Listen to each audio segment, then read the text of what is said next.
and they make you live enlightenment.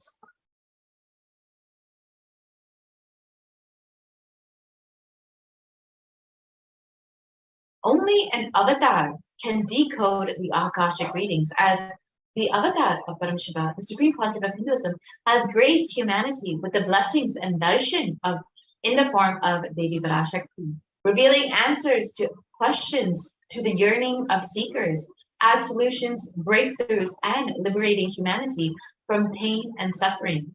Any answer given by Devi Parashakti is not just an answer, but a karmic breakthrough for the receiver.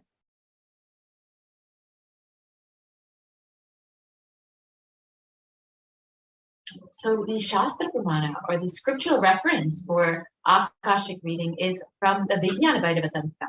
And the verse translates, Bhagavan Paramashiva says, looking at the spotless infinite etheric space, Akasha, beyond the sky and clouds, one should fix one's gaze from the third eye without blinking, continuously, and make the body and inner space steady and motionless.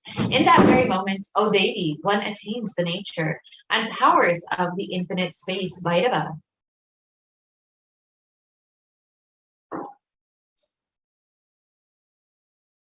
And the Apta Pramana, the reference of the powers for Akashic readings.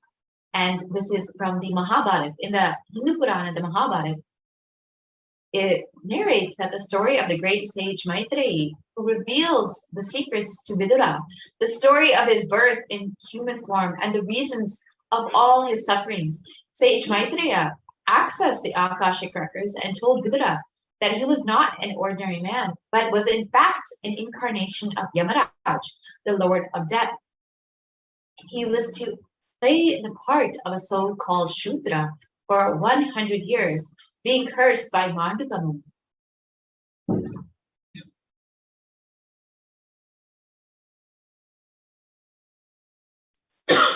And the Supreme Pontiff of Hinduism says that all of the information you've collected from all of your births is in your DNA. You can access some of them just to understand and not to waste time doing the same actions again and again. Accessing the DNA code, reading the Akashic records will be useful for you to be liberated from your deep, bringing an end to binding cognitions, known and unknown suffering, and leading you to experience Paramashivoham.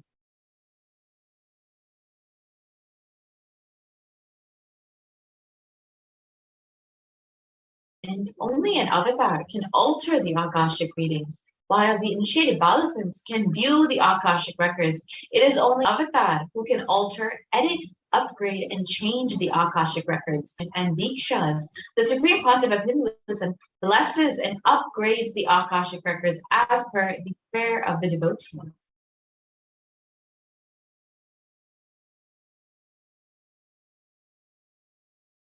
So what can you ask in the Akashic readings?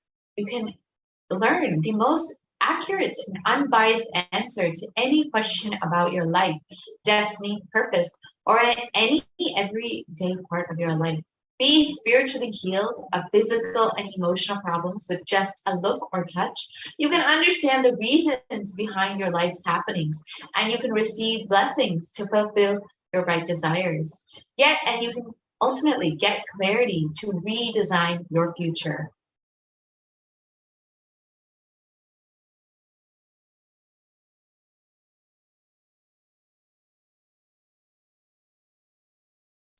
So we have been so blessed over the last several months to have Devi Parashakti's blessings, guidance, and initiation, and all of our prayers answered by Devi Parashakti. So in this segment, we will go through some of Devi Parashakti's revelations during the Akashic readings and understand how they have manifested in our reality state.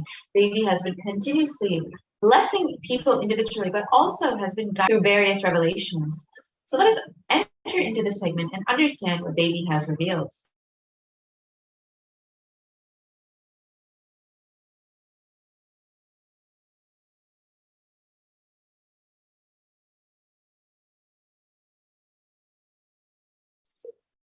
Actually, we can go to the revelations from Devi Parashakti on Padayatra. Thank you, Mom. So as we wait for those, let us understand how we can actually have all of our prayers answered by Devi Parashakti. You can ask any of your questions or prayer requests in the comments below in the YouTube comment section. And today we will be having the live Akashic readings from Devi Parashakti manifesting through the supreme concept of Hinduism himself.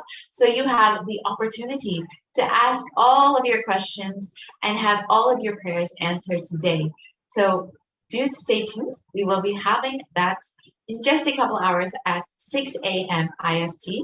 So you can ask your questions on YouTube, you can ask your questions on Facebook, and you can ask your questions on Instagram, Twitter, and WhatsApp as well. So do take time and ensure that you are receiving Devi Parashakti's blessings more deeply. So if I could request the volunteer to share the slides on Padayatra.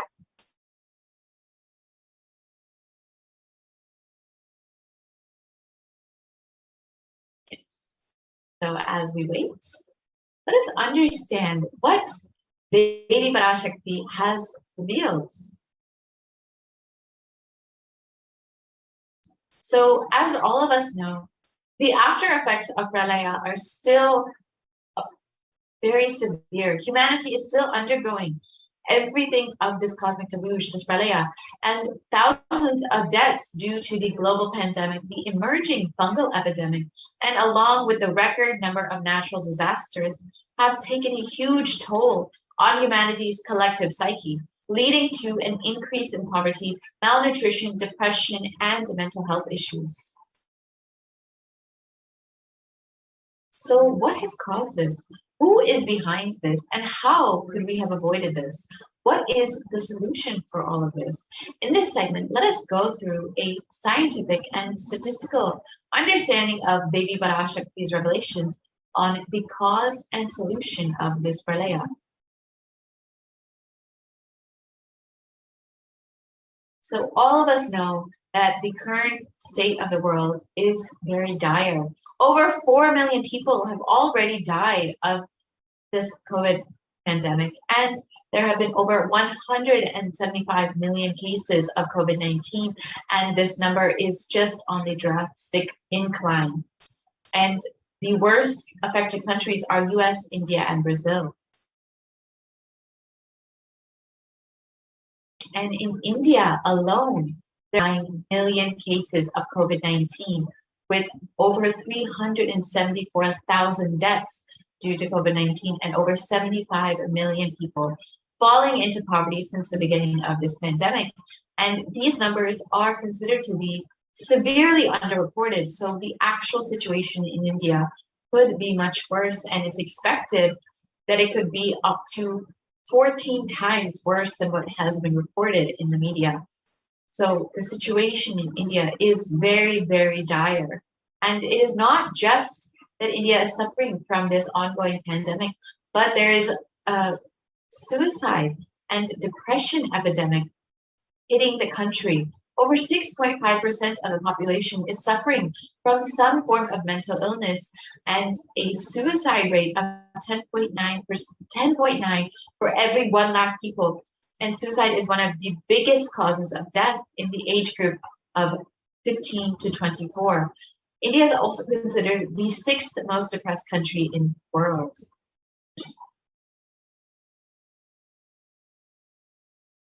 And India is not just suffering from this ongoing pandemic and the suicide epidemic, but natural disasters have been devastating the country. We've all heard of the cyclones in Kerala and most recently the floods in Maharashtra. And as all of this is going on, we are preparing for the third wave, which is looking to be inevitable in India.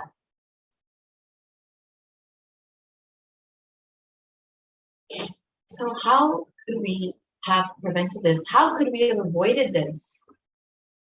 Let us understand what Devi Parashakti has revealed about this.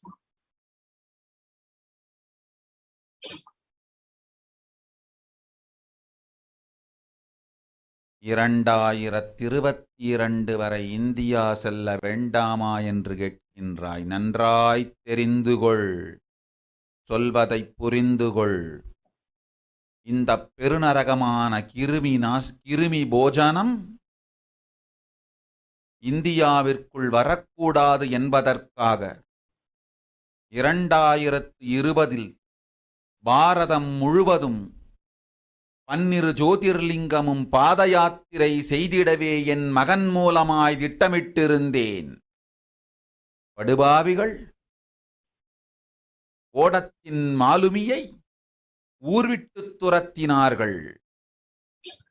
என்ன நடக்கிறதென்று பார். முறையாக கைலாய நாட்டின் தலைவனாக நிறை மரியாதையொடு நல் மதிப்பொடு என் நிஜாவதாரம் நித்யானந்தன் திருவடி மீண்டும் பாரதத்தில் பட்டு பாத யாத்திரை செய்த பிறகு மட்டுமே நீ அங்கு செல்ல வேண்டும்.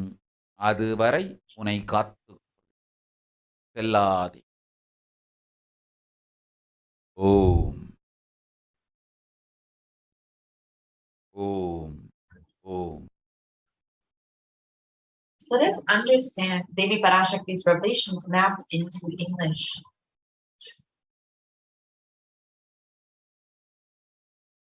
For this huge Kirmi Bhoshanam held not to come to India in 2020 itself, I had planned to do the Padayatra throughout India and the 12 Jyotirlingas through my son Swamiji. They chased the captain of the ship out of the country. See what is going to happen. So let us go back to 2017 when the Supreme Concept of Hinduism revealed the vision for this Padayatra. Let's watch that video now. Want to do 1 year Padayatra specially for this purpose in 2020. 2020,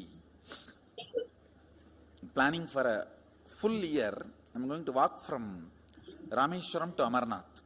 1 year with 10,000 people, just walking all over India to spend time with people.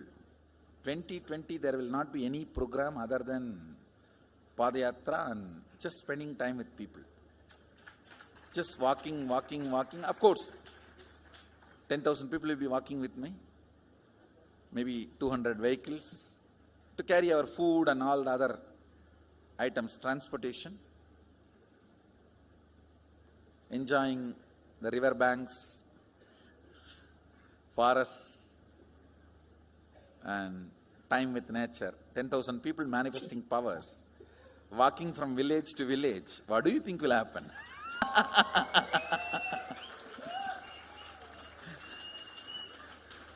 The scene of Buddhism spreading will be repeated now. How the Buddhism spread. 10,000 monks walking from village to village. What will happen? That's only monks. Here power manifesting 10,000 people. The whole village will be manifesting powers. Just want to enjoy India and let India enjoy me. So planning for next year Kumbh Mela 2019, next year January Kumbh Mela. Before that, all the Balalayam, everything. Balalayam is going to be like the same structure outside with one stone tower, gold coated. It will be something like a 40 to 50 feet tall stone tower and 5 Rajagopurams, which will be something like 120 feet. This will be the Balalayam. And after the Mulalayam is built, this Balalayam will serve as a Utsava Murti Sannidhi, where the Utsava Murtis will be worshipped and where the Archanas. See, in the main temple, there will not be any Archana or anything, because just for darshan itself, there will not be time. Like Tirupati, you can only have darshan and Arti, the camp for Arti. No other worship is allowed in the main temple. Because 12 Abhishekam is going to happen, 12 Kala Abhishekams. So continuously the rituals will be going on. People can have only darshan. They will not be able to involve themselves in any ritual. Other than darshan, nothing else will be allowed. So all the archana, all the other offerings, like people will offer the archanas and other, everything will be done to the Utsava Murti, which will be kept in the Balalayam, the present Balalayam, present structure. So people can spend time here. That will be more like a main darshan. This will be like energy darshan, where you can give letter, get response. So by next year, the Balalayam will be ready. So 2019 full year, I will be conducting the programs and everything. 2020 will be the one full year Padayatra, walking. From next year, Jayanti, means 2019's Jayanti to 2020's Jayanti. Full year, Jayanti to Jayanti will be Padayatra. Before that, we will make 10,000 people power manifestors. It will be sannyasi, brahmachari, grihastha, all put together. 10,000 people will be walking. What a scene it will be. I think that is the only way the revival of Sanatana Hindu Dharma can be done. I need to get into the ground where people can see me, where they are. I can't be waiting for people to come where I am living. Now I am sitting in one place to prepare these 10,000 people and make this science completely user-friendly. For that only I am sitting and working. So I have given 2 years for me now, 2018 and 2019. So 2020, before that 10,000 people will be ready to walk with me, manifesting powers. We will literally solve every person's problem in every village. The way we are walking, the path, route we are taking, physical healing or mental healing, or it's a too big visualization.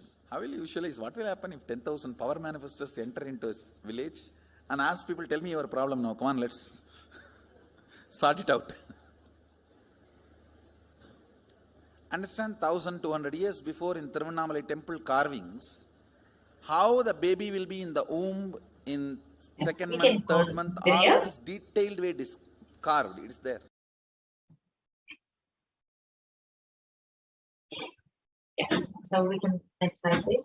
So the Supreme Concept of Hinduism reveals the vision for the Padayatra and stated that this would be like the scene of Buddhism spreading again. And we would see that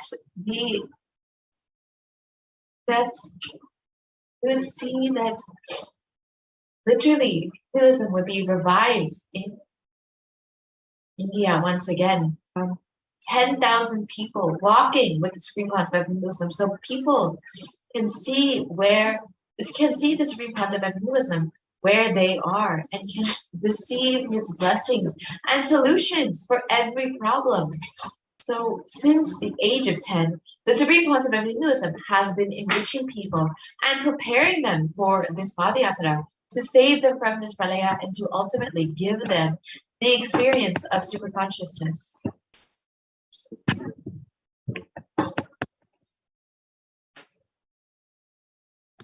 And from that age, the Supreme Concept of Hinduism has been enriching and initiating the masses into the science of enlightenment through various powerful discourses, initiations, and darshans. In the next several slides, we will see some of the various programs that the Supreme Concept of Hinduism has been conducting over the last 3 decades. First, in Vellore, Tamil Nadu, the Miracles of Existence program.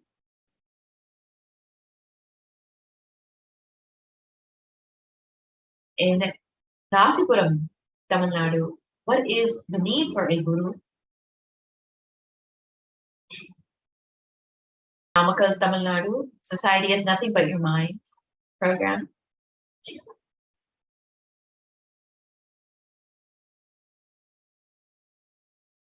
In Salem, Tamil Nadu, program.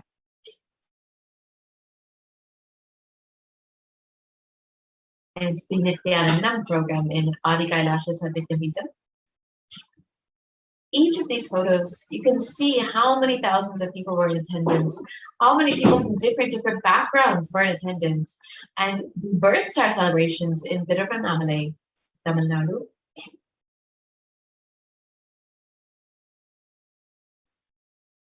The Jayanti celebrations in Adi Kailasha Satyaki.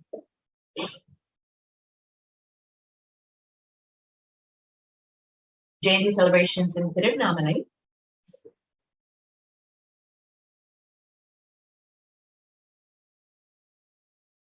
The Nithyananda Paramashivam program in Chennai, Tamil Nadu.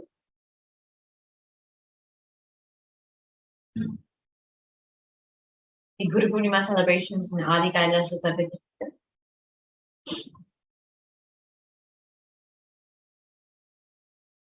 The Bhakti Spurana program.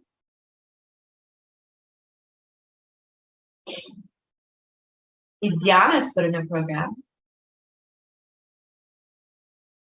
And the Little Anandas program, which was specifically to initiate into the science of enlightenment.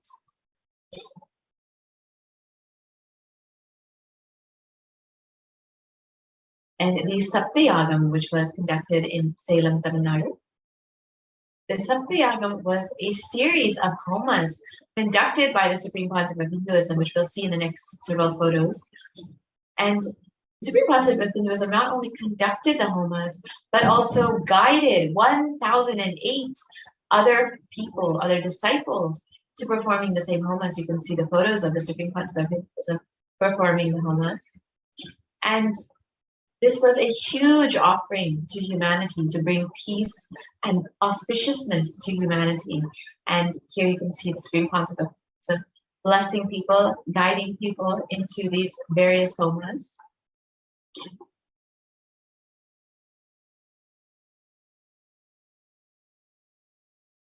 Yes, more photos of the various celebrations. And here, the Nithyananda Paramashivam program in Adi Kailasha Satyaki.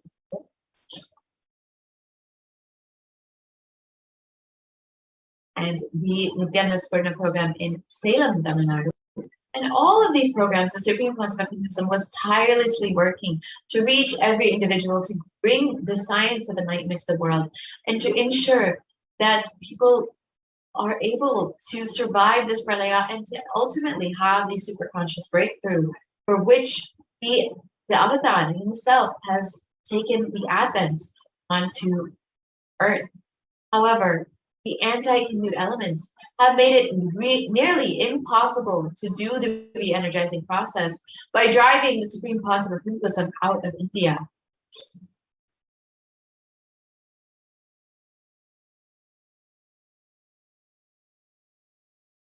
So let us listen to Devi Parashakti's revelations on the solution for this, revealed on the 31st of May.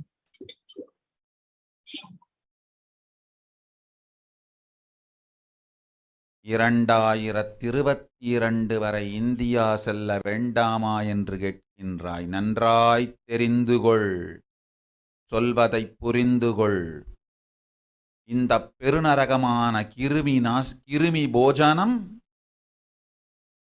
இந்தியாவிற்குள் வரக்கூடாது என்பதற்காக 2020 பாரதம் முழுவதும் 12 ஜோதிர்லிங்கமும் பாத யாத்திரை செய்திடவே என் மகன் மூலமாய் திட்டமிட்டிருந்தேன். படுபாவிகள் ஓடத்தின் மாலுமியை ஊர்விட்டு துரத்தினார்கள். என்ன நடக்கிறதென்று பார். முறையாக கைலாய நாட்டின் தலைவனாக நிறை மரியாதையொடு நல் மதிப்பொடு என் நிஜாவதாரம் நித்யானந்தன் திருவடி மீண்டும் பாரதத்தில் பட்டு பாத யாத்திரை செய்த பிறகு மட்டுமே நீ அங்கு செல்ல வேண்டும். அதுவரை உன்னை காத்து செல்லாதே. ஓம் ஓம் ஓம். So Devi revealed that only when the Supreme Pontiff of Hinduism is received in India again with great reverence and respect, and as the head of Kailasa nation, and is able to perform the Padayatra and do the re-energizing process of the 12 Jyotirlingas, only then will we see an end to this pralaya in India. And as we look around, we see what the great rishis of the Vedic civilization have forewarned as this Kali Yuga.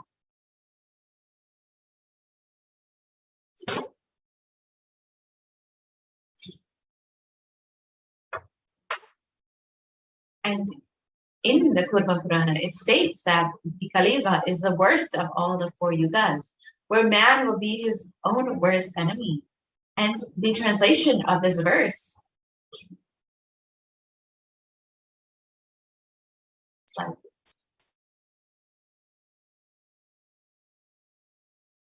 translation of this verse states that this Kali Yuga is the worst of the 4 yugas.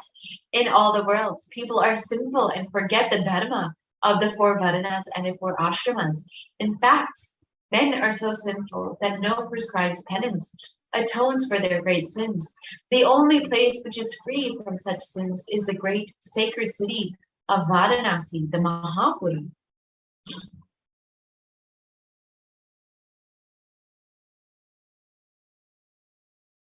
And Kurma Purana continues that the Lord Rudra, Paramashiva himself, is the avatar for the Kali Yuga, and it states that Brahma is the presiding divinity or Devata, the Lord for the Krita Yuga, the first cycle of time. In the Treta Yuga, the second cycle of time, it is Bhagavan Ravi, Surya, in which appeared Sri Rama. The Dvapara Yuga, the third cycle of time, the presiding divinity is Vishnu, and in the Kali Yuga, the fourth cycle of time, the current age, the presiding divinity, the avatar is Rudra, Lord Maheshwara, Mahasadashva himself.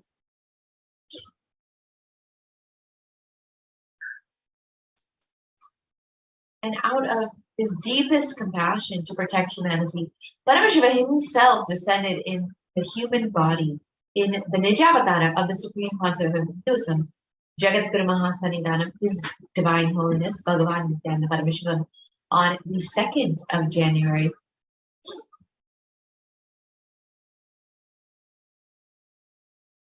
And if Paramashiva himself, the Supreme Concept of Hinduism, had waited even one more year to take the human form, it would have been too late for humanity.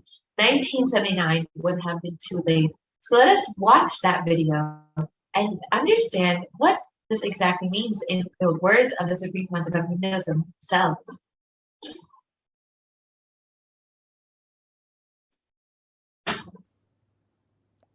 And I tell you, O Hindus, don't be afraid. I am back with the same science. We are going to be rich.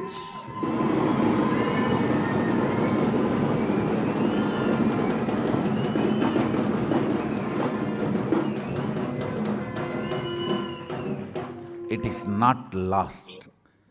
Just the last minute climax.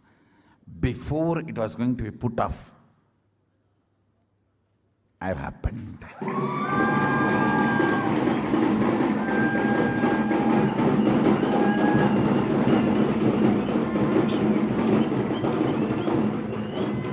(1979) would have been late.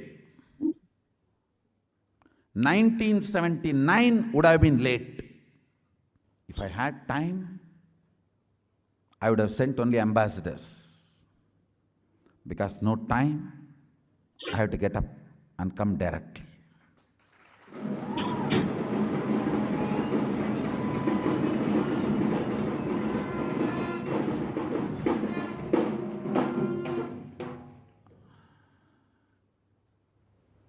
O Hindus, feel blessed. Science is not dead. It is available. I have everything needed to bring that science back to life and establish its legitimacy.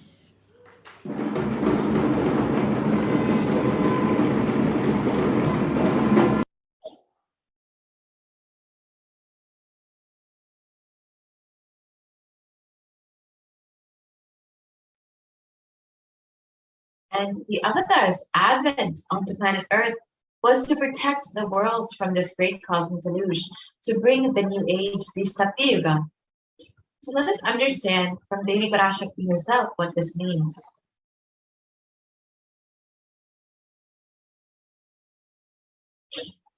ஓம் ஓம் ஓம் உலக மக்களே கேளுங்கள். கலி முற்றி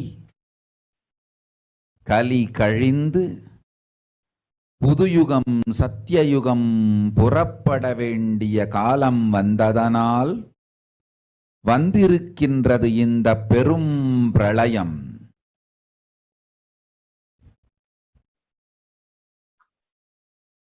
கவலை வேண்டாம் மக்களே.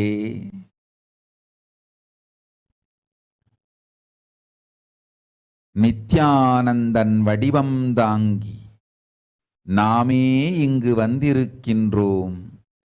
நித்யயுகம் செய்வோம், நித்யயுகம் சத்தியயுகமாய் மலரும் இங்கு. ஆனந்தமாக இருங்கள். So let us understand what Devi has revealed in English. People of the world, listen.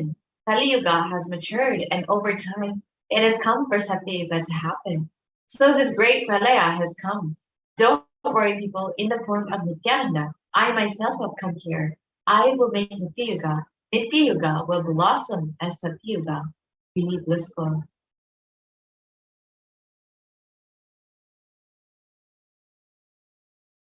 For this huge hell-giving Bhojam not to come to India. 2020, I had planned to do the Padayatra throughout India in the 12 Jyotirlingas through my son Swamiji. And in order to prepare for this, the Avatar began the Padayatra at the mere age of 10. And the Supreme Concept of Buddhism began enriching people, one person at a time, with the truths from the sacred scriptures and the secrets of higher living.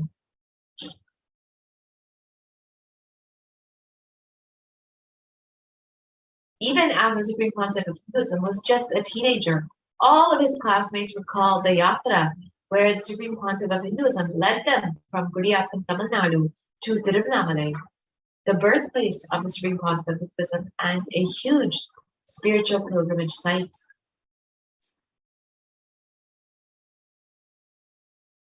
And when the Supreme Concept of Hinduism was just 19 years old, all the monks at the Ramakrishna Math recalled the Yatra where the Supreme Concept of Hinduism led them from Chennai to Tiruvannamalai and gave them an unforgettable pilgrimage trip experience.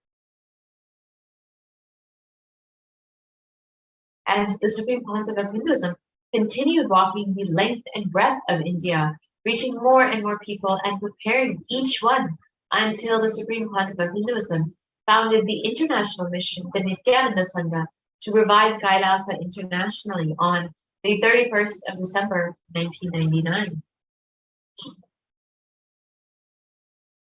And the Supreme Concept of Hinduism established the very first Kailasa enlightenment ecosystem in Tiruchendur, Tamil Nadu on the 14th of 2001. And here you can see the photo of the inauguration day, when the Supreme Concept of Hinduism was just 23 years old.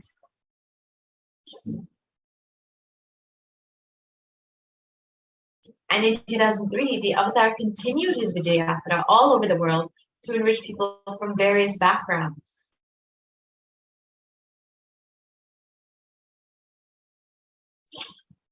And with the Supreme Concept of Hinduism's intensity and dedication for the people, even among crowds where thousands did not understand English, the Supreme Concept of Hinduism's voice resonated deeply and moved each one to tears.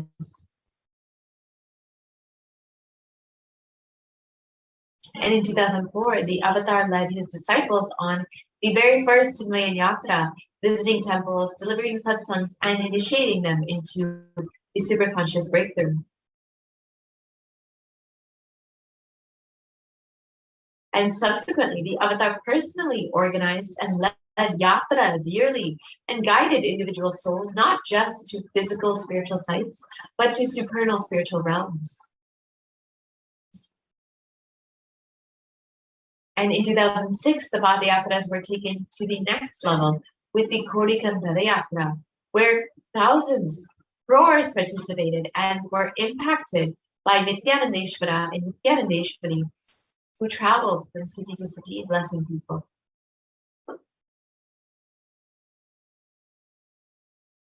So let's watch a short video of the Kodikanda Yatra in 2006.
And the Kodikanda Yatra culminated with the consecration and inauguration of the Garga Mandir, the sanctum sanctorum, where Nithyanandeshwara Paramashiva and Nithyanandeshwari Parashakti and the Swayambhu Linga and Adi Kailasha celebrated the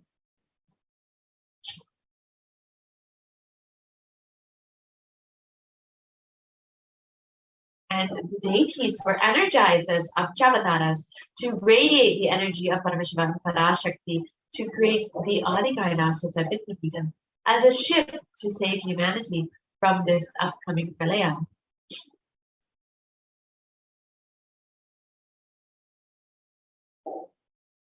And the Supreme Pontifical Buddhism created innumerable spiritual energy centers in India as safe havens during this great deluge. And just a few are the Kailasa in Tiruchendur, the Adi Kailasha Center in Bangalore, and the Kailasa in the Great Bell.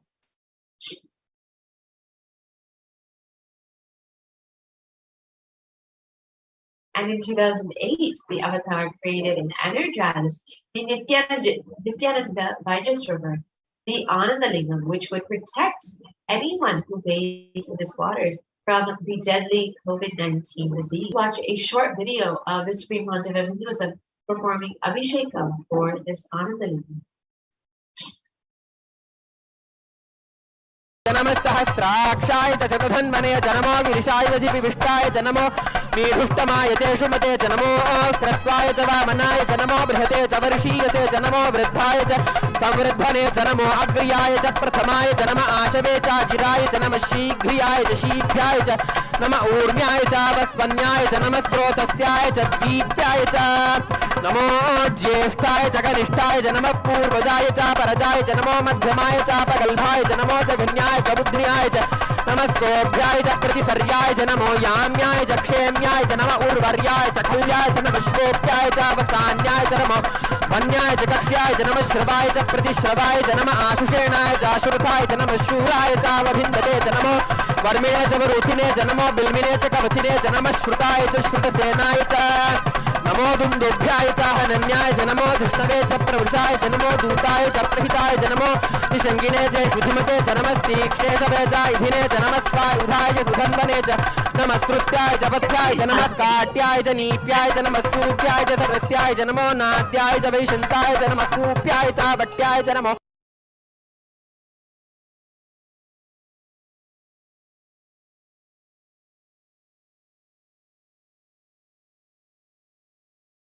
We can continue to the next slide.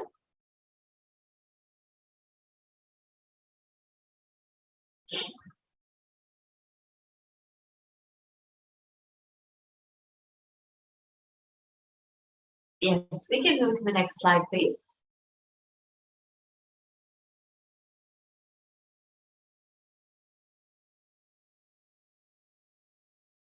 So we can move to the next slide, please.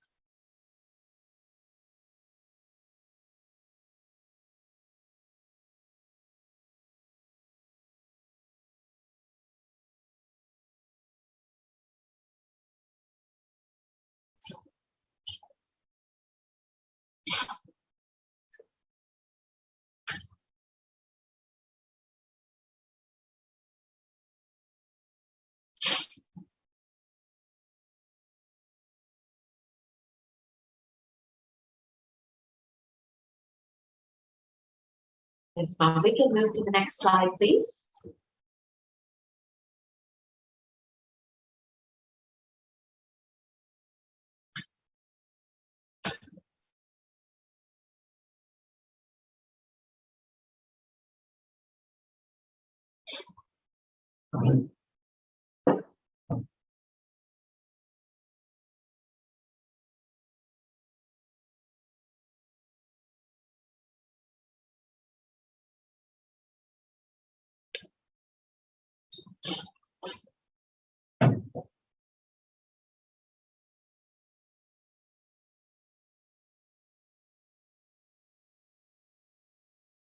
Yes, ma'am. We can move to the next slide, please.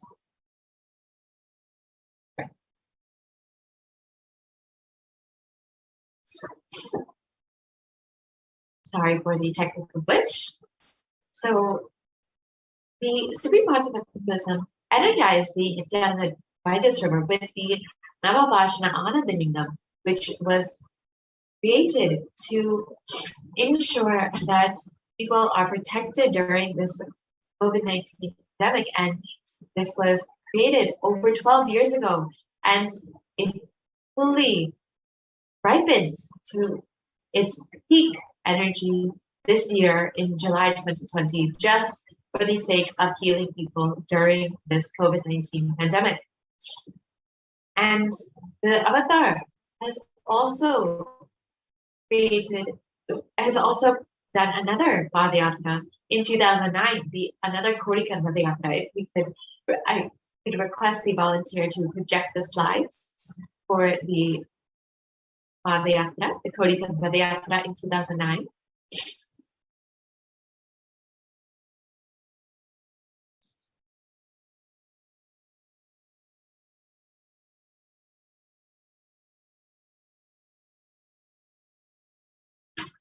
Yes.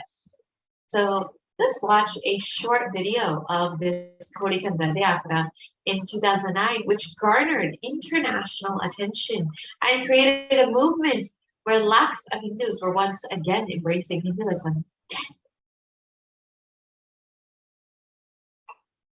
போல நின்பதம் கண்ட என் மனம் நித்ய சத்குரு நித்ய சத்குரு நித்ய சத்குரு நித்யனே நித்ய சத்குரு நித்ய சத்குரு நித்ய சத்குரு நித்யனே நின்முகம் நீனைந்து இங்கு நிர்மலமாகவே ஆனதே இதய சக்கரம் அனகதமும் இனிமையோடு திறந்ததே நித்ய சத்குரு நித்ய சத்குரு நித்ய சத்குரு நித்யனே நித்ய சத்குரு நித்ய. And wherever the Avatar's feet have graced the planet Earth, the seeds of super consciousness have been sown.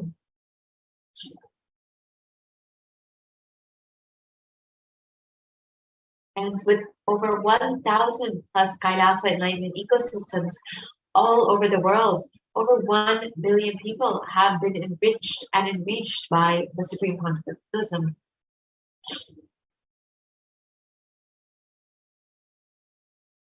And in the next several slides, we will see just a few of the various Kailasas that the Supreme Quantum of Hinduism has created for this superconscious breakthrough to happen for humanity.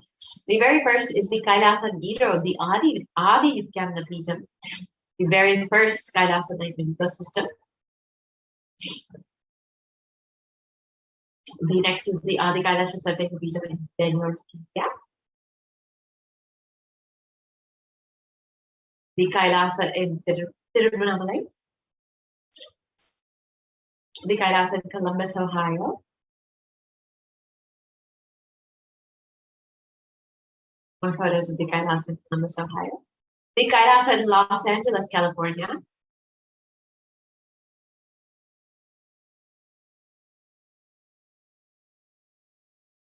The Kailasa in San Jose, California. The Kailasa, again, more photos of the Kailasa in San Jose. The Kailasa in Seattle, Washington.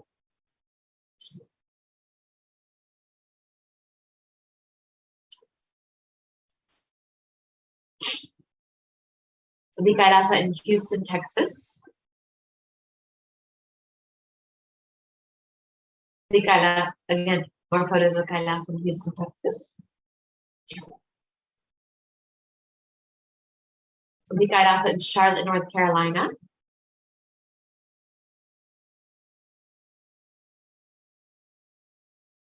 The Kailasa in New York.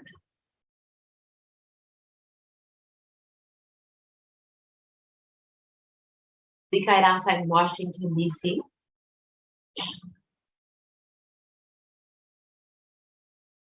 The Kailasa in Toronto, Canada.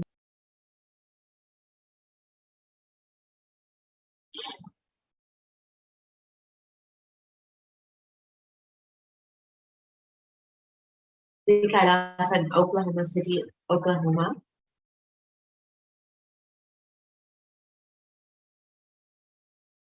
The Kailasa in Phoenix, Arizona.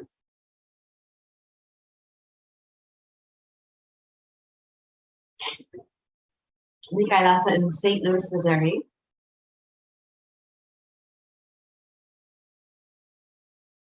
The Kailasa in Oman.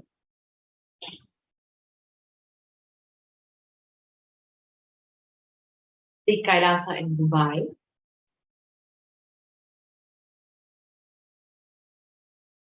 The Kailasa in London, UK.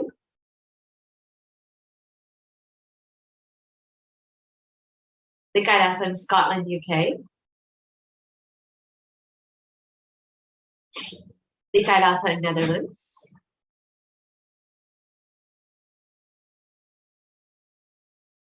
The Kailasa in Slovakia.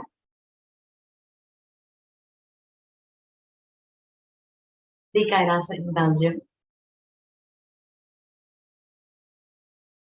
The Kailasa in Luxembourg.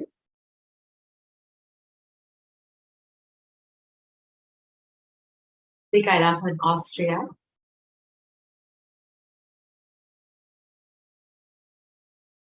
The Kailasa in Germany.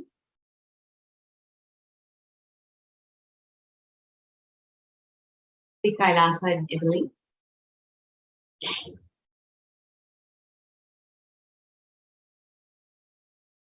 The Kailasa in France.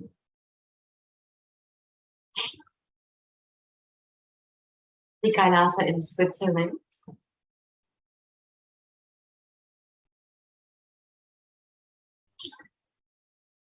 The Kailasa in Mauritius.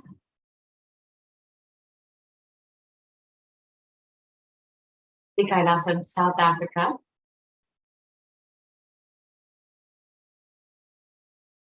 The Kailasa in Salem.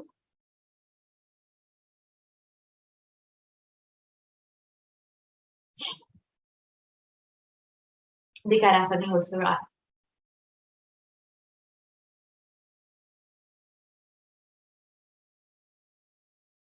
The Kailasa in Patna. The Kailasa in Varanasi. The Kailasa in Rajapalayam.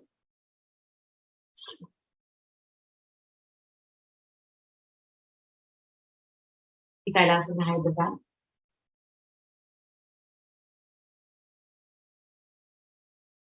Kailas in Kerala. Go to the next slide. The Kailas in Gujarat, which is the Yogini Sattva.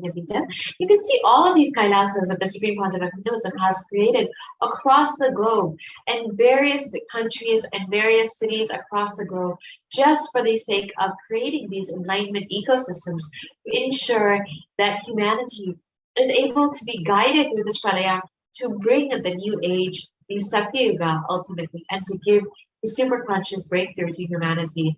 And it is out of his deepest compassion that the Supreme Concept of Hinduism has been continuously blessing people through these various enlightenment ecosystems and has continuously been providing various programs and initiatives for helping people through this pralaya. So if you want to learn more about that, you can visit kailasa.org and learn more how you can be part of Kailasa and benefit from all of the offerings the Supreme Concept of Hinduism has given to humanity.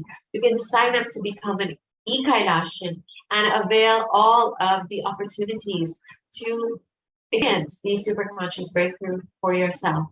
So with this, we will be concluding this portion of the program and entering into the next segment where we will understand some of the offerings made to Devi Parashakti. So we can stay tuned and understand how we can connect with Devi Parashakti more deeply, how we can receive all of the blessings from Devi herself much more deeply.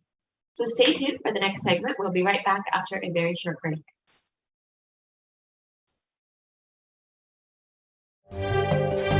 காளியின் ஆட்டத்தை ஆனந்தத்தை ஆனந்தத்தொடு ஆடிய ஆட்டத்தை கண்டோர் உயிருக்குளெல்லாம் இறங்கி குண்டலினி உயிர்ப்பிக்கச் செய்து மாய மனத்தின் இருளை அகற்றி மாயம் அழித்து மங்களம் தந்து குரு பக்தியும் சிவ பக்தியும் பரமசிவ பக்தியும் பரமசிவ சக்தியும் அளிக்கின்றேன்.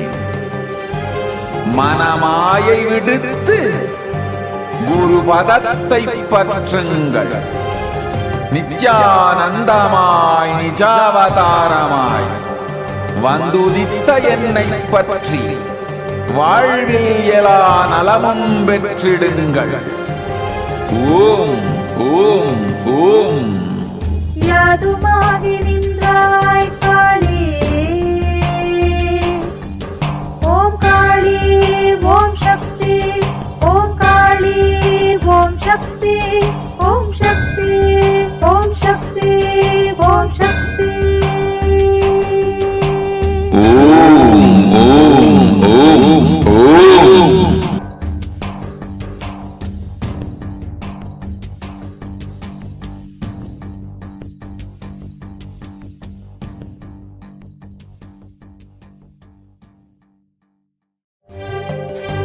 காளியின் ஆட்டத்தை ஆனந்தத்தை ஆனந்தத்தொடு ஆடிய ஆட்டத்தை கண்டோர் உயிருக்குளெல்லாம் இறங்கி குண்டலினி உயிர்ப்பிக்கச் செய்து மாய மனத்தின் இருளை அகற்றி மாயம் அழித்து மங்களம் தந்து குரு பக்தியும் சிவ பக்தியும்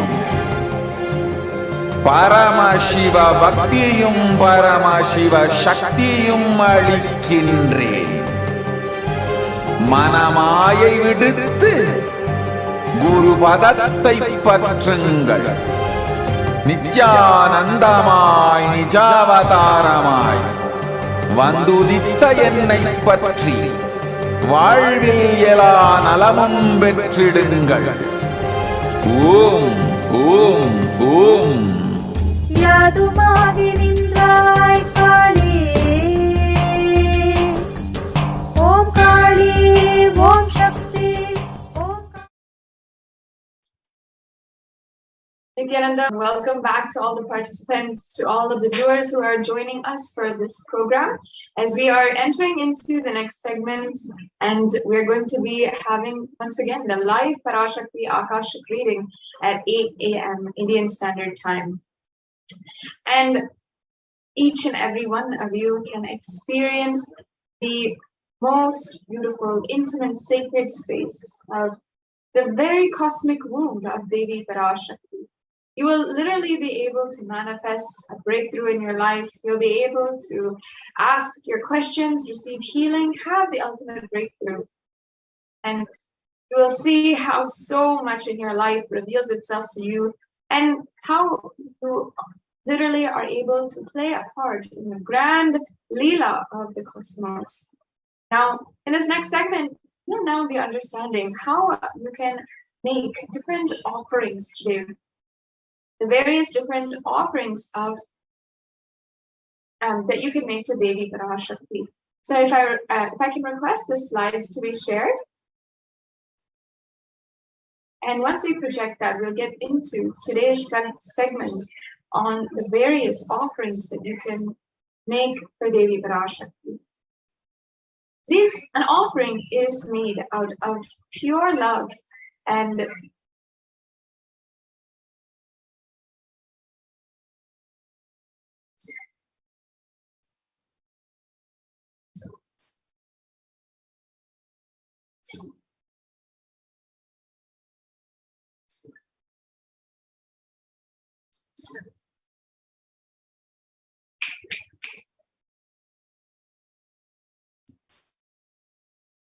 yes, an offering is made out of pure love, devotion, and oneness with the divine.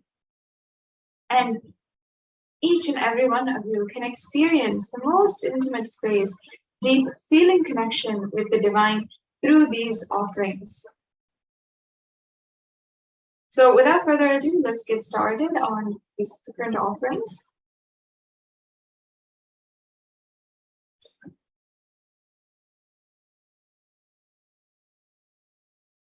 An offering is is a giving of a divine gift out of pure love, devotion, and oneness. And it consists of two parts. One is giving and the other is accepting. Only when an offering is, and when it is made out of pure love and gratitude, it can actually be accepted. And only when it is accepted, it is complete. An offering never has any component of fear or greed a part of it. And when you make an offering, you simply become a part of the grand Leela of the avatar.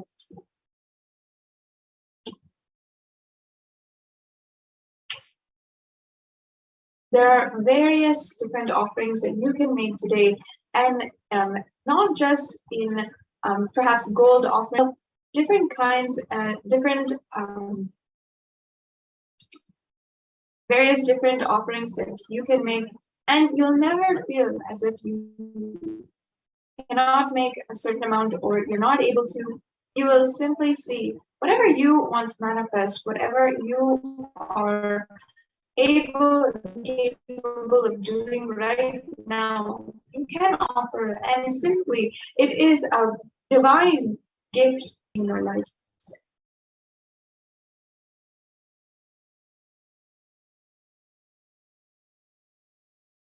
Once again, if I can request the slide share to start.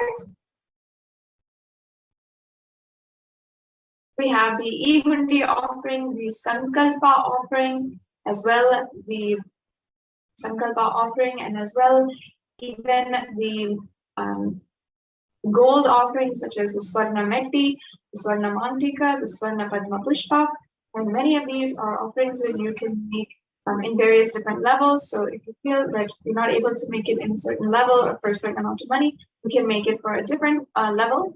And there's also the offerings that you can make directly to the Supreme Quantum of Buddhism himself as well.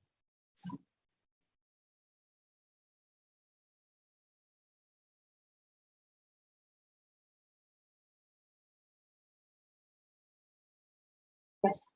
So Understand that masculine and feminine, both consciousness, have to be expressed equally by every human being to be enlightened.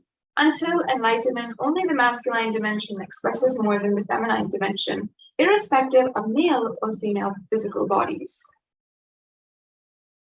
The next slide, please.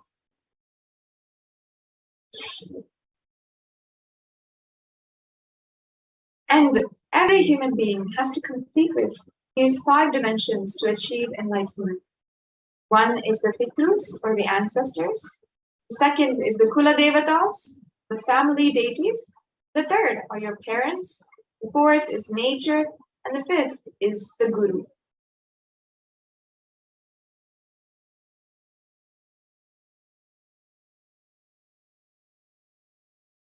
Incompletions that you might have that need to be completed are life negative and adharmic cognitions in these 5 dimensions, which leads to misconstrued karana and karya, or the cause and effect, further leading to suffering and pain and calamities in the individual and personal levels, as well as the collective and global levels.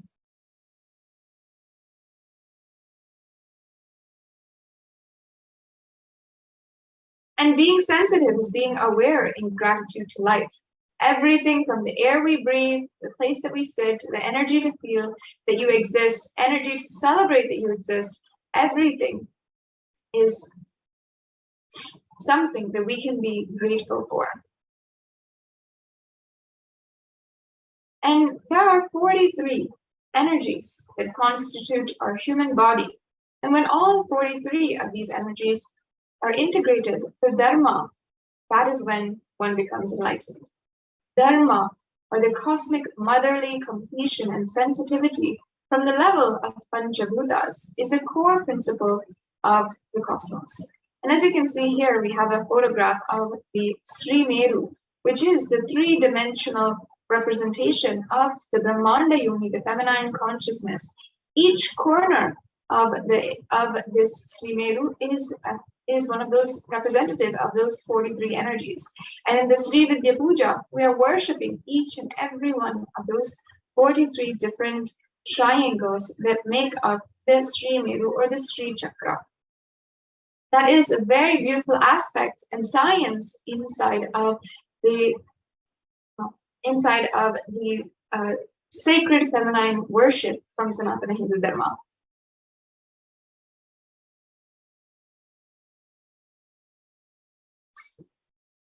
And awakening the sacred feminine is key to enlightenment. When awakened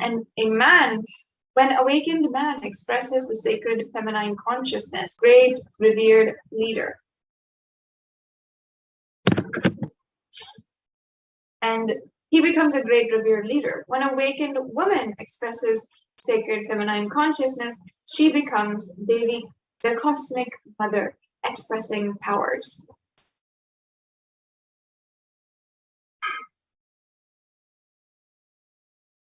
And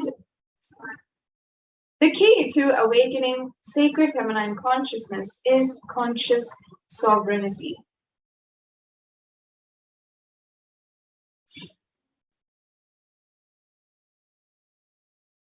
And out of millions of paths, the easiest, most beautiful path to enlightenment is the connection with the cosmic mother, the cosmic feminine consciousness, and Devi Parashakti.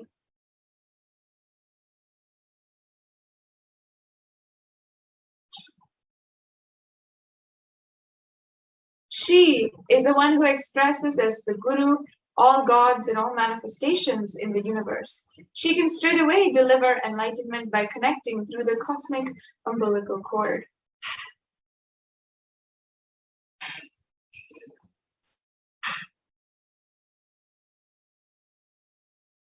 And when you make these offerings, you should understand that offerings are not to the benefit of the divine, but to close our gap within divine consciousness.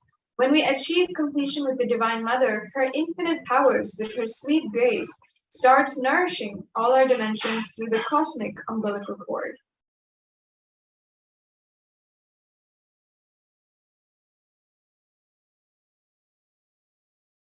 And when we're making an offering, there is nothing too small or too big which you can offer to connect with the Divine Mother. It has to be from a space of love of a child looking at a mother and handing her what it has to share out of her deep love and gratitude.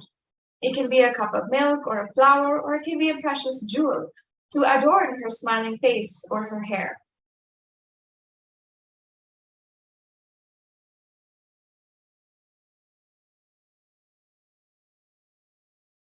And Vedic rishis have clearly stated the techniques to connect with sacred feminine consciousness, to awaken the same qualities in us. One can connect with Paramashiva through oneness, but with Divine Cosmic Mother, it is only by worshipping her feet with devotion.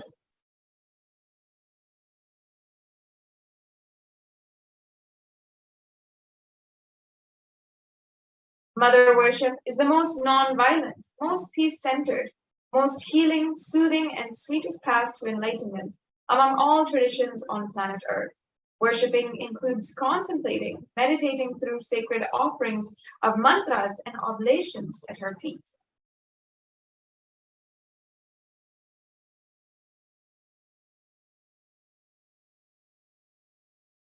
Mother worship is the most non-violent, one-centered, sweetest path to enlightenment.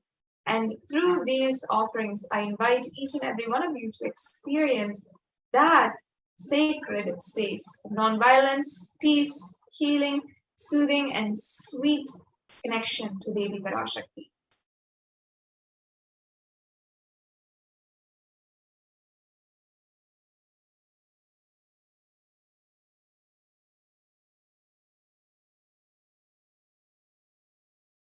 Now let us understand why the Divine Feminine.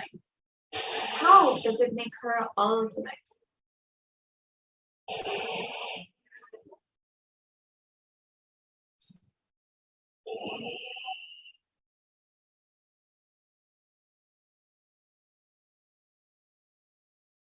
And here's a beautiful verse from the Rig Veda. And if you just see, we'll go on into the English translation.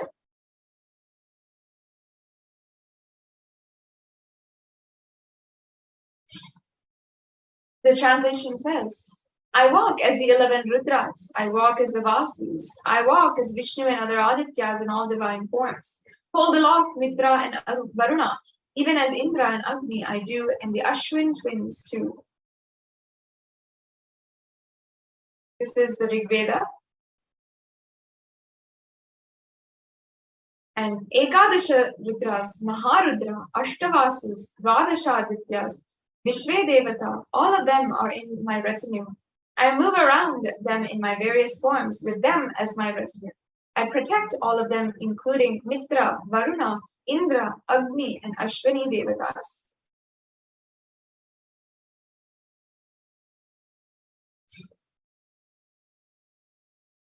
Devi herself declares as the inner self of all gods, divine energies. She is pervading and all permeating.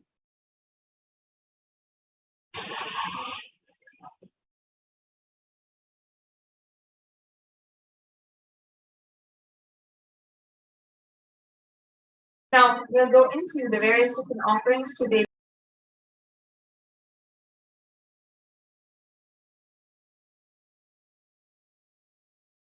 First, we have the e-hundi, which you can make for any amount. It is a general donation that you can make either through the YouTube Super Chat or through the registration form or the payment gateway that we have available for any of the yajamans. And there's a beautiful reference here from the Lalita Sahasranamam, which I'll now be chanting. Bhakti Priya, Bhakti Gamya, Bhakti Vashya Bhayapaha, Shambhavi Sharadaradya, Sharvani Sharmadaini. Then and is realized through true devotion. She can be won over through true devotion, and she removes all fears.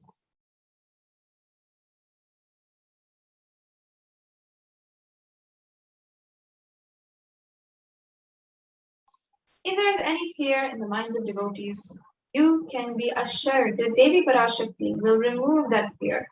It is stated that Devi likes to be worshipped in autumn. Here it is meant that autumn of our lives, when thoughts turn more inwards, the role of the divine is known and understood clearly. The need for Devi worship becomes stronger. And in this verse, Shambhavi is a consort of Shambhu or Lord Shiva. Sharadharadhya means worship by Sharadha. Sharvani means wife of Lord Shiva, and the Linga Purana says that Lord Shiva is called as Sharva in his earth form. Sharmadhaini means Devi who bestows happiness in devotees. So you can offer your gratitude and devotion to Devi Parashar Kanika, and your name shall be chanted out during Jataguni. So you can offer any amount in this evenly donation, and once again, it is either through the payment gateway or through the YouTube super chat that you can make these offerings.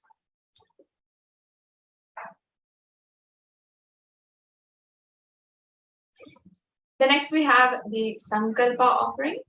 And in the Saundarya Lahari, which is composed by the great incarnation of Paramashiva, Adi Shankaracharya, he has written and sung Japo Jalpa Shilpam Sakalam Api Mudra Virashana Gati Pradakshinanya Pramanam Asadya Ahuti Vidihi, which the translation says, let the mantras I chant with the sacrifice of my soul become the chanting of your name.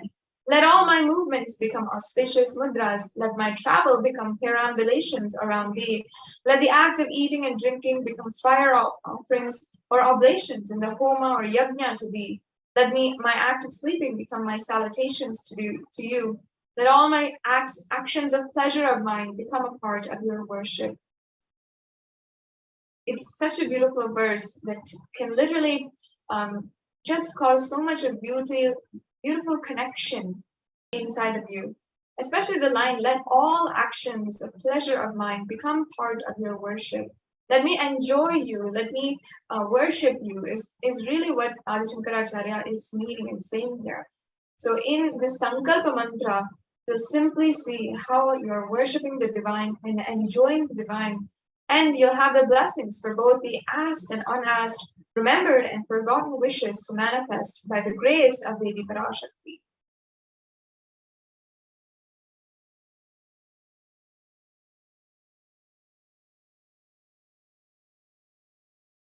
And next we have the Sahasranama Swarnakasu. And in this offering, you can receive the blessings to manifest and awaken the multiple divine feminine conscious attributes and powers.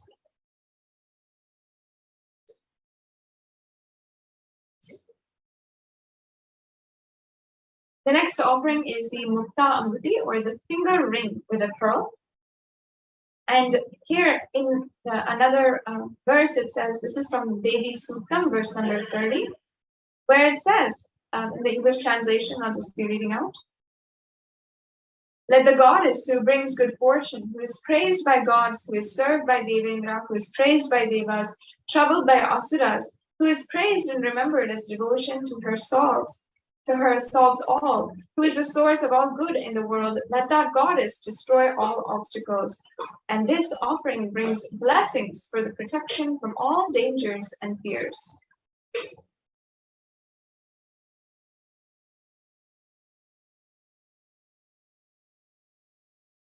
And next offering is the Swarna Padma Pushpa. And in this offering,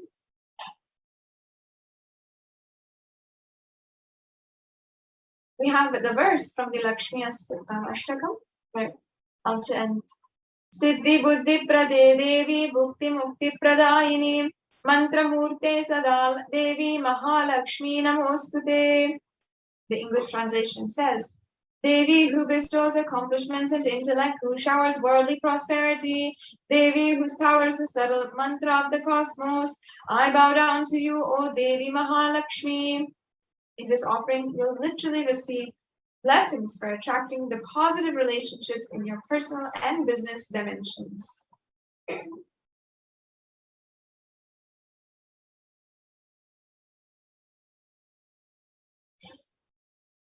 The next offering is the Swarna Mekti.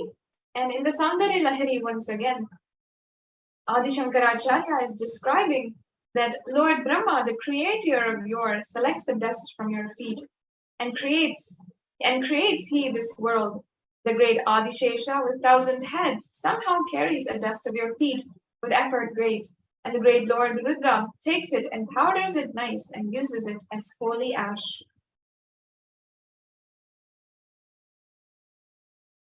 So in this offering of the Swarna Matti, you will have the blessings for a life of leadership qualities by offering worship to the divine lotus feet of Devi Parashakti, achieved by even by worshipping a tiny grain of dust from her feet.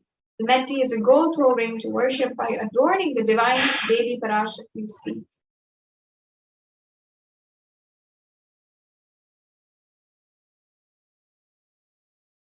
And the next offering is the Mantika, and in this offering is called the Devi Parashakti is described as Shuddha Sarvi Varshini, or she who makes the nectar flow from the Sahasrara, the crown center, to the Agnya, the third eye or the browsing center, and permeates through all 72,000 nadis or energy centers to give us the ultimate experience of the cosmos. And if you don't know Devi Parashakti, the hairline jewelry or the Mantika is the jewelry that goes from the crown center until the forehead, and it's just a gold chain that we traditionally wear. And literally, it can give you the blessings of an enlightened lifestyle.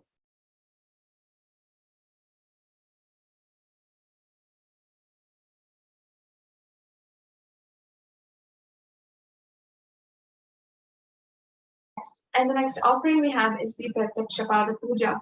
The Pratyakshapada Puja is a very sacred and special offering to the feet of the Guru. And here there's a verse from another composition of Sri Adi Shankaracharya, where he is singing Guror Agni Padme Manaschenna Lagnam Tatakyam Tatakyam Tatakyam Tatakyam.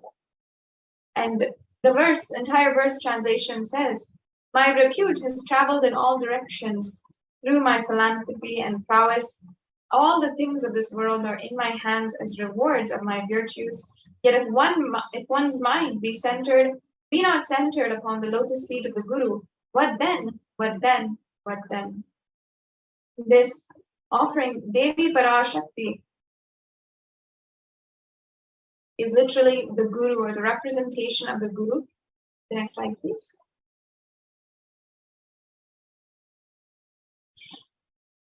And the feminine consciousness is literally the one who is beyond the idea of male and you'll have this most auspicious offering to Guru, which is a dimension of the Cosmic Mother, the one who is the teacher, the guide, the one who is the very one who teaches you your first steps, your first language, and the one who teaches you your first lessons on integrity, on how to handle life, on how to hold yourself, is the mother in our lives. And with that same compassion, the form of Guru, Devi Parashakti, teaches us enlightenment itself. So you can offer your gratitude with this Pratyakshapada Puja, and you'll be blessed with the sweetest path to enlightenment, with the connection with it. And the next offering here is the Vastra Seva. The Vastra Seva is the offering of the clothes to the Guru, or the Guru dimension of the Cosmic Mother. And during the Pratyakshapada Puja, you'll be able to offer the Vastram offering, and it'll bestow one sweetest path to enlightenment and complete completion.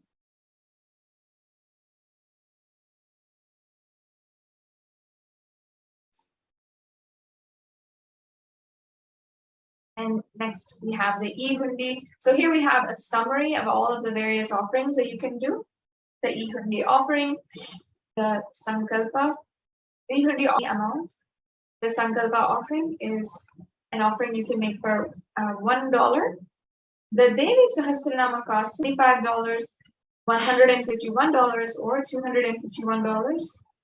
The Mukta Anguti is an offering you can do for $251, $501, and $751. And the Swarna Padma Pushpa is an offering you can make for $600, for $1,200 and for $1,800. The Swarnameti is an offering you can make for $750. And the Mamtika is an offering you can make for $750. And the Pratyakshapada Puja is also an offering you can make for $1,008. And the Vastra Seva is an offering $1,008 as well. So these are all the various offerings that you have as options today. This is the link for making an offering. If you're interested, if you'd like to make an offering right away, you can go to gateway.nithyanandeshwara.product/NHTLA/product/Parashakti-Bhava-darshan-actions. So you can follow this link in order to make a payment.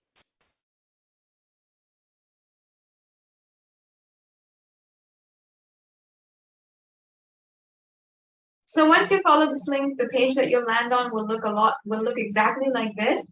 And this is a screenshot, and you can just use this as a reference in order for you to know exactly how you can.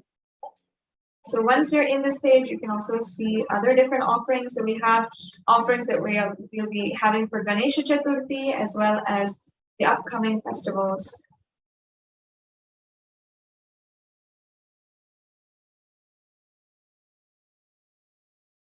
So once you're here, you can go ahead and select the offering that you'd like to make in the drop-down menu. And you can select one of the offerings that you are interested and you are yearning to make as an offering of gratitude to Devi Parashakti.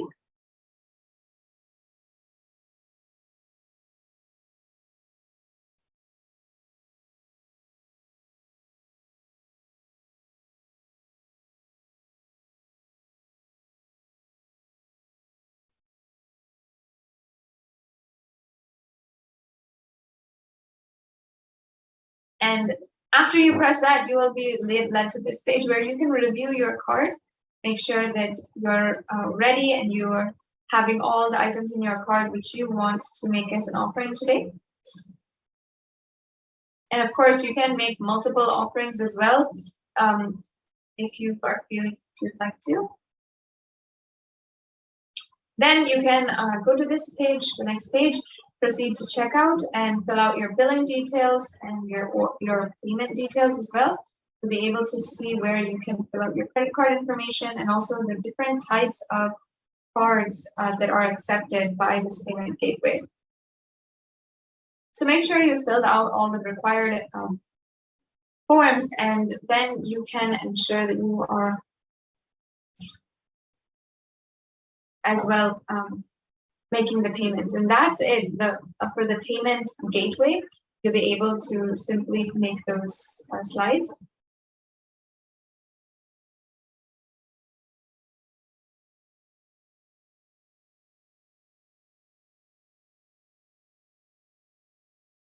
And next,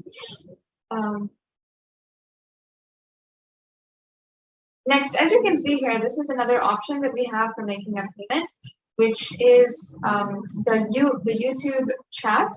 And make sure that you are joined as a member on Kailasa's HDH Nithyananda YouTube channel. If you're joining with us on YouTube right now, you can go to you can just click on join where it says underneath this video so Kailasa's HDH Nithyananda YouTube channel, and right next to that you'll see the join button, and then on the Parashakti then on this video, and once you're joined, you can fill out your payment details as well.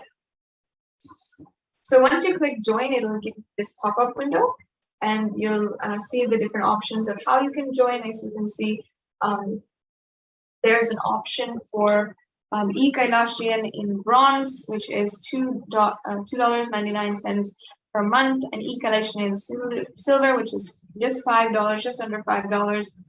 There is the e-Kailashian gold level, which is just under $10.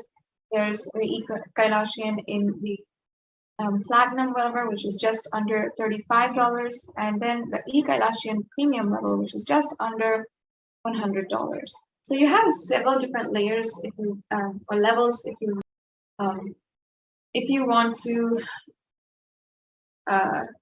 join in any of these levels, and you can become a member of the channel. And there's so many different benefits of becoming a member as well, including access to more than 20,000 various different darshans and dikshas, as well is different, even the question answer sessions from various different breakthrough mandala processes and inner awakenings, which Swamiji has done all over the world. So all of these are available for you on YouTube, and you can join as a member and get access to each and every one. You'll also have the access to even the notifications for every time there is a live video.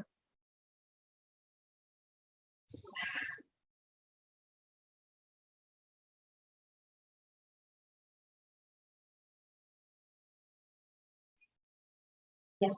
So as you can see, we have the various different ways that you can make a payment.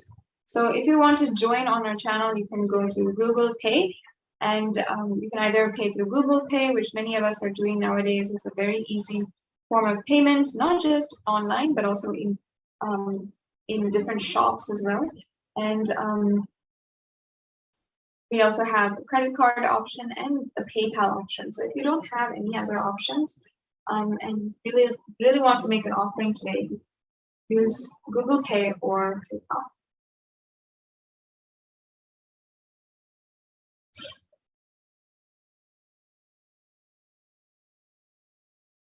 Yes.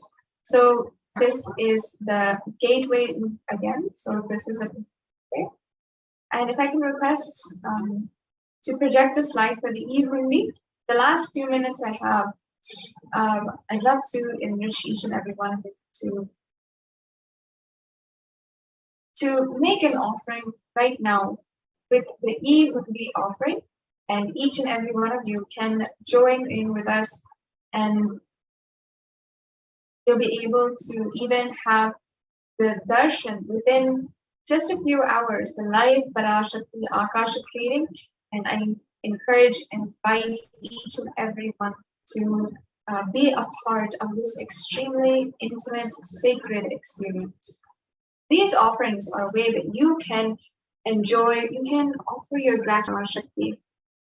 And even right now, as we are gathering on this channel, I invite each and every one of you, if you'd like to, you can go ahead and make the hundi offerings on the YouTube Super Chat. The Super Chat is another way that you can make an offering. If you're joined as a member of the YouTube channel, you can click the $ in the right-hand side below the chat. And then once you click that, you'll see the options either for YouTube, the Super Chat or the Super Sticker. Super Chat is just a general donation that you can make. And Super Sticker is also a sticker that you can send just to show your love in the digital platform to Devi Parashakti. Of course, she is sitting just to receive the love, the devotion, and help take care of each and every one of us. So now, just within a few minutes, we will be entering into the next segment as well. The next segment, we will be introduced to the administrators of the Adi Kailasa Sarvagna Peetham.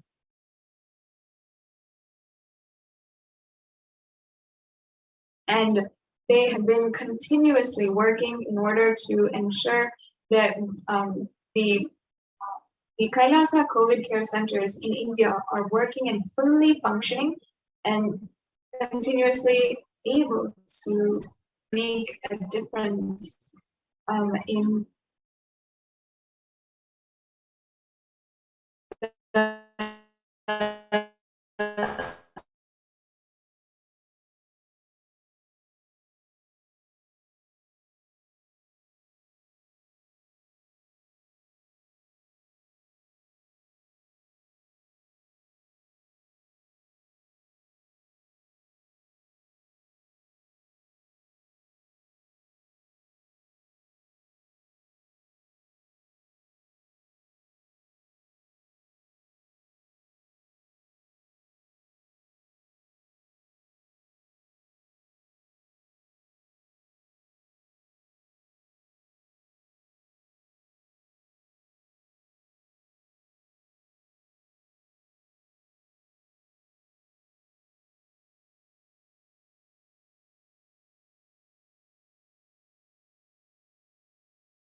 Yes, we can briefly go over the last 5 minutes before going into the next segment of today's program, how you can ask your questions today during the live Parashakti Akashic readings. One, in YouTube, during the live program, while darshan is happening, when we have all had the beautiful darshan of Devi Parashakti, you can ask your question in the chat, the live chat. So make sure you're joined as a member of the YouTube channel, Kailasa's SPS YouTube channel, and that'll give you access to ask questions directly to Devi Parashakti, and you'll see how Devi Parashakti, with her grace, your question will be answered, and literally brings so much of healing and so much of clarity in the past, present, and future. And as well, you will be able to have so many breakthroughs in your life through this, through just asking a question. So then also on on Twitter, if you're on Twitter and joining us on the live program on Twitter, you can go to the live Twitter feed right now, and you can hit reply and use the hashtag #AskTheAvatar as well, and ensure that you are tagging the official handle of the Supreme Pontiff of Hinduism, which is at Sri Nithyananda, and you can make sure that you are replying or asking your question to Devi Parashakti during the live darshan. And finally, you can also ask your question on Facebook. If you're joining us from Facebook, you can comment in the comments below on this live video during the live darshan, and that's a simple way that you can ask your question. Finally, on Instagram, on the post for today's darshan, you can ask your question as well. And you'll also be able to be able to ask your question through WhatsApp. If you go to kailasa.org, you will be able to see the widget for asking your questions on WhatsApp, and you will once you are done with that, and your question will, with the grace of Devi Parashakti, you'll be able to have the answer to your question from Devi Parashakti herself. And you can also ask your questions through the live chat. So within just a few hours, we're going to be the divine presence and experiencing the grace of Devi Parashakti. And each and every one of you can participate if you'd like to. And if you already had a very beautiful experience with Devi, I invite you to comment in the chat below about what your experience was. If you've had a breakthrough, many people have shared that they have had breakthroughs in this program, specifically during the Devi Parashakti Akashic reading program, in so many different levels, in the level of health, wealth, in relationships, in so many different ways. Devi Parashakti manifested in their life, and without any effort from their side. And we've had even sharings of how people have healed from even the brink of their lives being lost, even and people who have even had the lives of their loved ones being saved, and so many other beautiful manifestations of Devi Parashakti in their lives. So now we're coming to a conclusion of this segment in today's program. We're going to be moving on into the next segment, where we will be going over the various contributions of the Supreme Pontiff of Hinduism in the Kailasa COVID care centers. So we'll now get back to you after a quick break, and I now invite each and every one of the viewers to ensure that you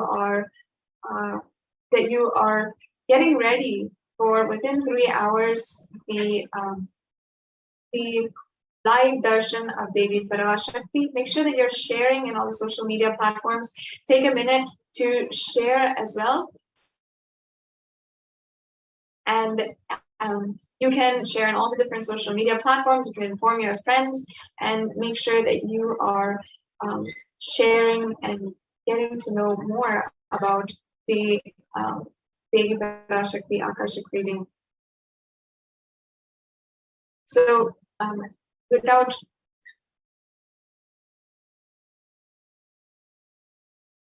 and we'll also in this program be hearing from various different devotees who have had the Devi Parashakti Akashic reading, and they will be sharing with us about their experience and how Devi made a breakthrough happen in their lives.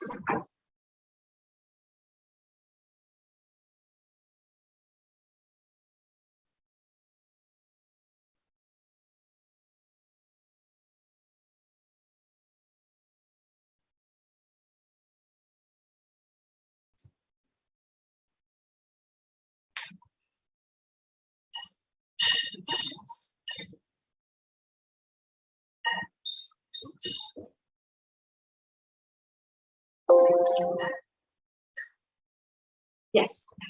So within just a short, we'll be having the divine grace and be sitting literally in the presence of Devi Parashakti herself. I invite all of the viewers to take a few minutes right now and share with all of your friends and whomever you feel will benefit deeply from this experience, will connect deeply with the divine cosmic mother. You can invite them to this experience and invite them to ask a question during the Devi Parashakti Akashic reading. In a few short minutes, we will be moving on into the next segment of today's program after a quick break.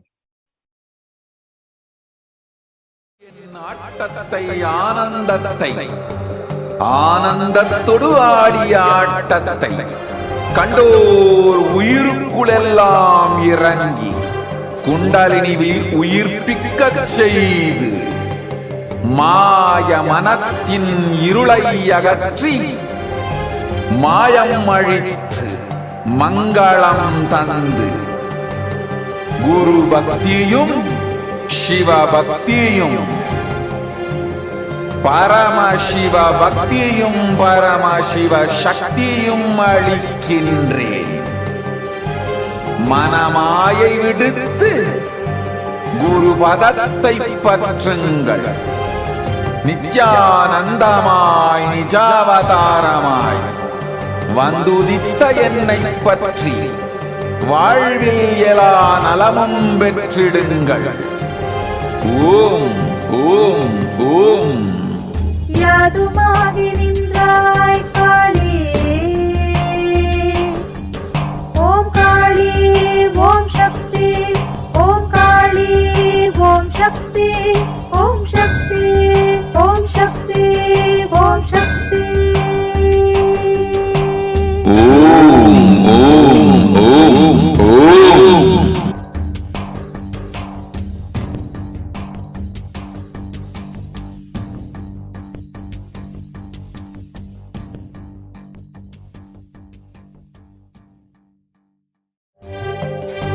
காளியின் ஆட்டத்தை ஆனந்தத்தை ஆனந்தத்தொடு ஆடிய ஆட்டத்தை கண்டோர் உயிருக்குளெல்லாம் இறங்கி குண்டலினிவில் உயிர்ப்பிக்கச் செய்து மாய மனத்தின் இருளை அகற்றி மாயம் அழித்து மங்களம் தந்து குரு பக்தியும் சிவ பக்தியும் பரமசிவ பக்தியும் பரமசிவ சக்தியும் அளிக்கின்றேன். மனமாயை விடுத்து குரு பதத்தை பற்றுங்கள். நித்யானந்தமாய் நிஜாவதாரமாய் வந்துதித்த என்னை பற்றி வாழ்வில் எல்லா நலமும் பெற்றிடுங்கள். ஓம் ஓம் ஓம். யாதுமாகி நின்றாய் காளி, ஓம் காளி ஓம் சக்தி, ஓம் காளி ஓம் சக்தி, ஓம் சக்தி ஓம் சக்தி ஓம் சக்தி. ஓம் ஓம் ஓம் ஓம்.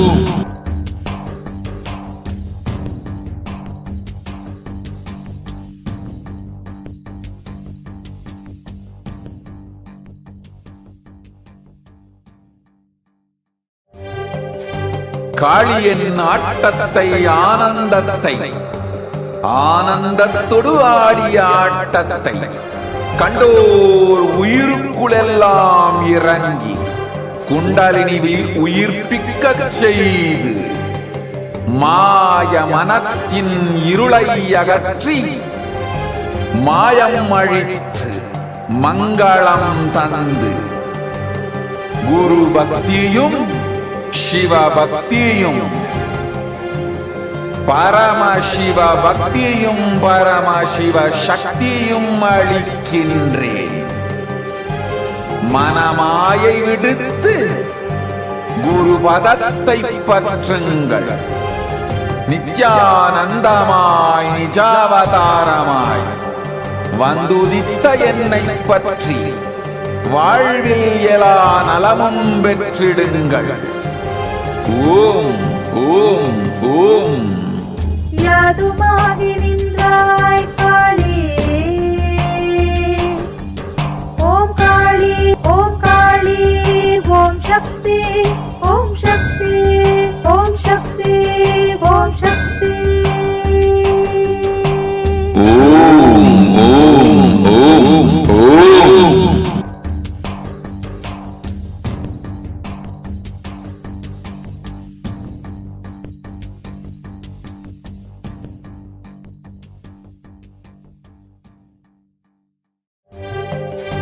காளியின் ஆட்டத்தை ஆனந்தத்தை ஆனந்தத்தொடு ஆடிய ஆட்டத்தை கண்டோர் உயிருக்குளெல்லாம் இறங்கி குண்டலினி உயிர்ப்பிக்கச் செய்து மாய மனத்தின் இருளை அகற்றி மாயம் அழித்து மங்களம் தந்து குரு பக்தியும் சிவ பக்தியும்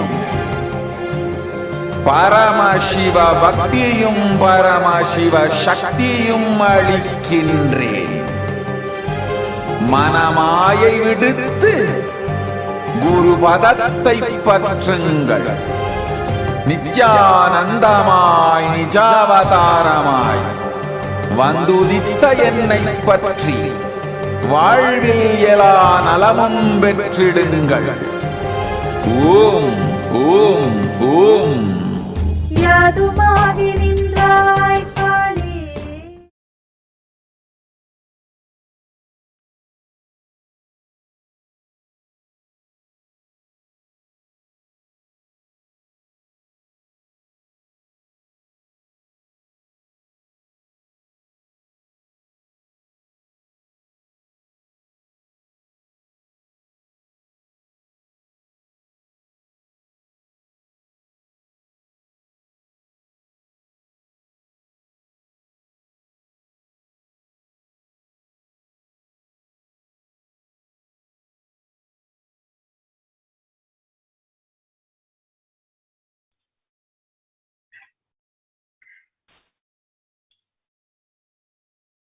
Nithyanandam everyone. So welcome back to this segment, the revival of the temple ecosystems, which are now the COVID care protection centers of the Kailasa, with the blessings of the Supreme Pontiff of Hinduism. Let's chant with the Sadguru Vandanam. Nithyanandam Paramashivoham Kevalam Jnanamurtim Dvandvatitam Gagana Sadusham Tattvamasyaadilaksham Ekam Nityam Vimalamachalam Sarvadi Sakshibhutam Bhavatitam Trigunarahitam Sadgurum Tam Namami.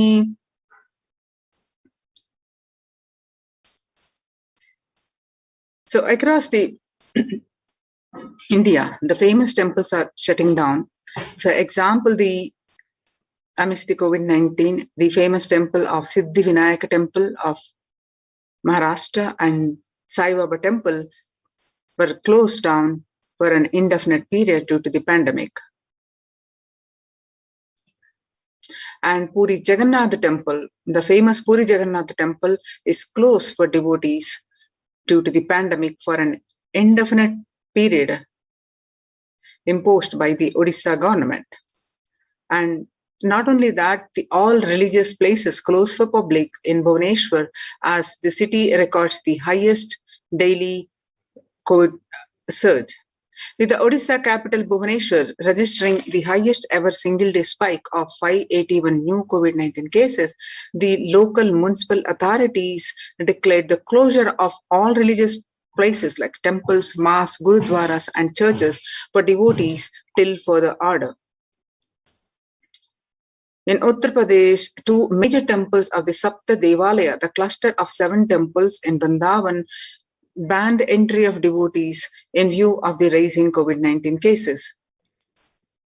Gujarat famous Somanath temple closed for darshan amidst the COVID-19 surge for an indefinite period. On the other hand, in Tamil Nadu, Chola era temples, the murtis of Chola era temple have been vandalized in Pudukkottai, Tamil Nadu. A devotee who went to temple was shocked to find all the murtis in the temple in a beheaded state.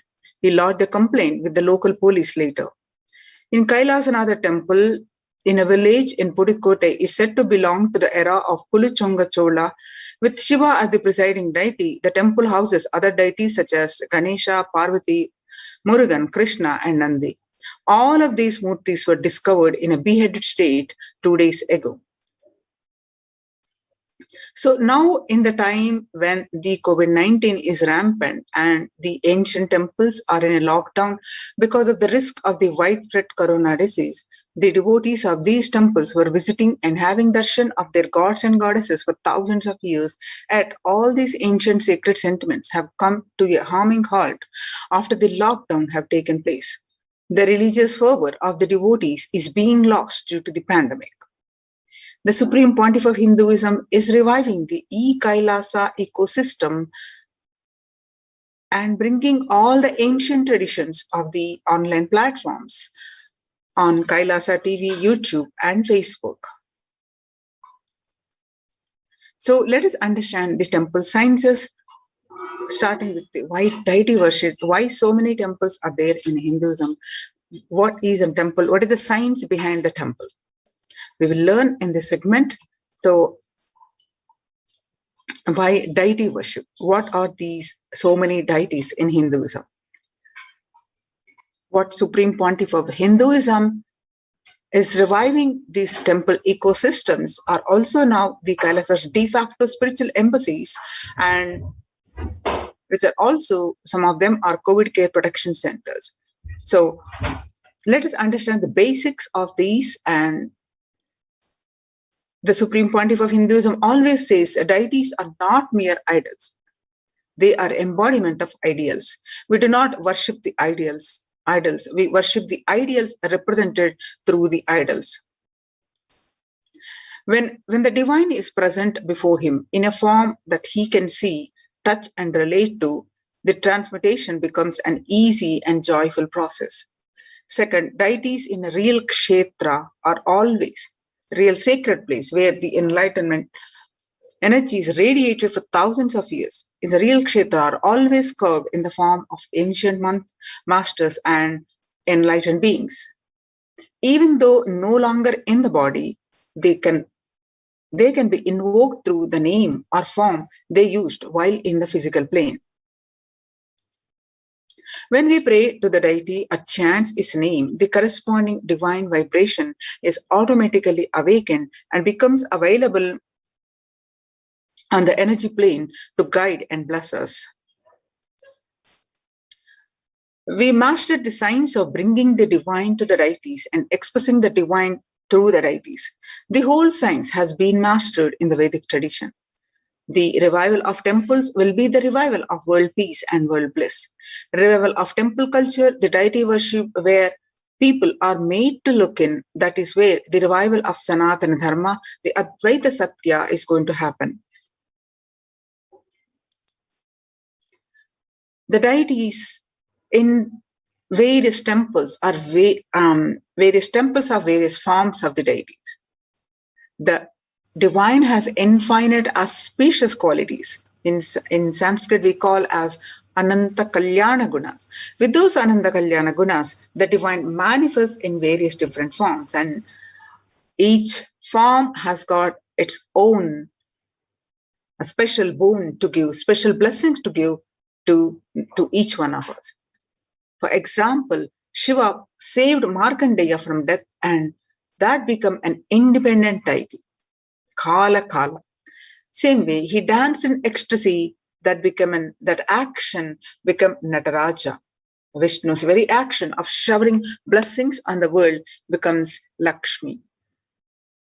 Brahma's very action of constantly sharing wisdom becomes Saraswati.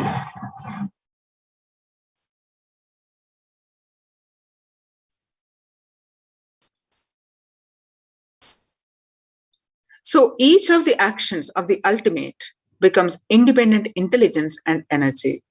So when you connect with those independent intelligences, those deities, whatever you want immediately happens. Whatever result you want, worship with those rights, with those divine energies who are the personification of those specific actions. Immediate results are achieved by connecting with those deities in this world. This can be a powerful method through which we can achieve whatever we want in our life. So join the Kailasa's COVID care protection centers. Register now through the link below, https://kailasa.org/Kailasa care.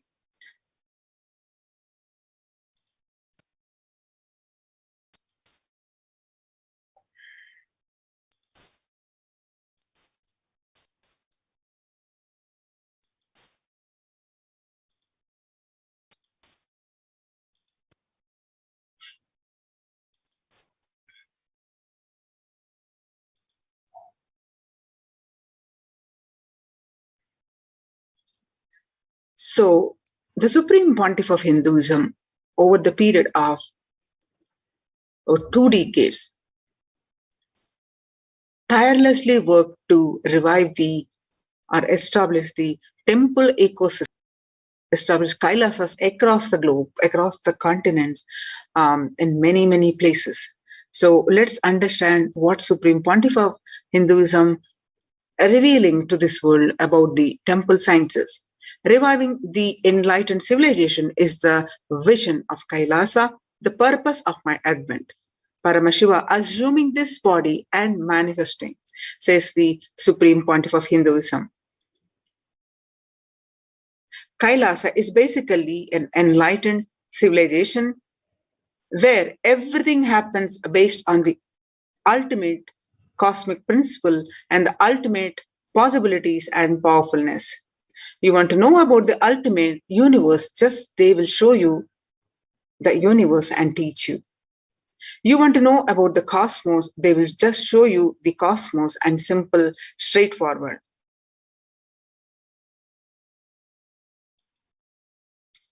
In Sanatana Hindu Dharma, we had at least 10,000 sampradayas, religions, spiritual traditions, keeping the enlightenment science alive. Understand, each Hindu sampradaya is a spiritual ecosystem created for keeping the enlightenment science alive. Every monastery, every adhinam, every unit, every mutt, every temple, every Veda Patashala, every Sarvajna Pita is a lineage sampradaya created to keep the ecosystem of spiritual enlightenment alive.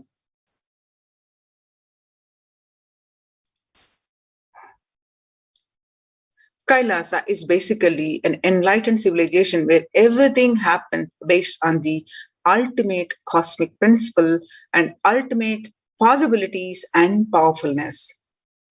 You just know about the universe, just they will show you the universe and teach you. And you just know about the cosmos, they will just show you the cosmos and simple, straightforward.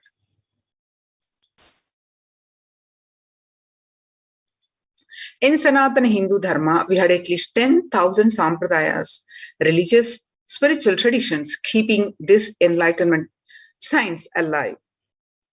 Each Hindu Sampradaya is a spiritual ecosystem created for keeping the enlightenment science alive. Some may be Shakta, some may be Yoga, some may be Vedanta, some may be Tantra, some may be Yoga Vedanta, some may be Yoga Shaiva, some may be Vaidika Shaiva, all kinds of permutation and combination. Each temple, each math, each monastery, each adhinam, each Veda Patashala, each Sannyasa Sampradaya is a spiritual ecosystem created to keep the enlightenment science alive of that Sampradaya. Hindu temples are not just worship altars or religious congregation place or just a memorial for a certain legendary person or incident. Hindu temples are residences of God. That is why in Chidambaram, Nataraja is one of the Dikshita. In Srirangam, Ranganatha is one of the Bhaktar who are doing the puja. Temples are residences of the divine in Hindu tradition. Of course, in reality, any tradition. So there was a time Hinduism had 56 nations, 200 states, 1,700 provinces and 10,000 sampradayas. Almost 95% of the population of those days were Hindus. And slowly, the brutal terrorists invading, life-negative gangs enter, destroy, rob, and plunder the temples, destroy the spiritual ecosystem, the enlightenment ecosystem. In last 1,000 years, we did not have a single nation, we did not have a single state, we did not have a single province practicing Hinduism as a state religion. Legitimately, and in 10,000 sampradayas, without any doubt, the Supreme Pontiff of Hinduism says only 200 left alive, struggling to be alive. There are three unique things of Hinduism. They are ability to make the divine land and get rooted on the deity, that's called Prana Pratishta, and incarnations landing the ecosystem where the incarnations land, the enlightenment spiritual ecosystem where the incarnations happen. And the third thing, devotion to the feminine consciousness, Devi worship.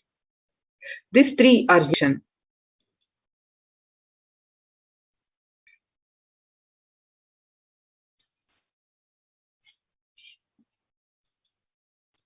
The enlightenment ecosystem, Adi Kailasa, the main headquarters, if like this Adi Kailasa Sarvajnapeetam, every monastery temple is an ecosystem for keeping the enlightenment science alive and flourish, which can automatically make people enlightened. It is like enlightenment, automatic machinery. Anybody comes in, they just get introduced, inspired, excited, energized, and made to power manifestator, enlightened, and start radiating, and they start spreading. Enlightenment becomes the source for energy and excitement. A person who can make enlightenment as a source for energy and excitement for anyone is an incarnation. Fortunately, we are successful in making enlightenment as a source for energy and excitement to millions of people all over the world.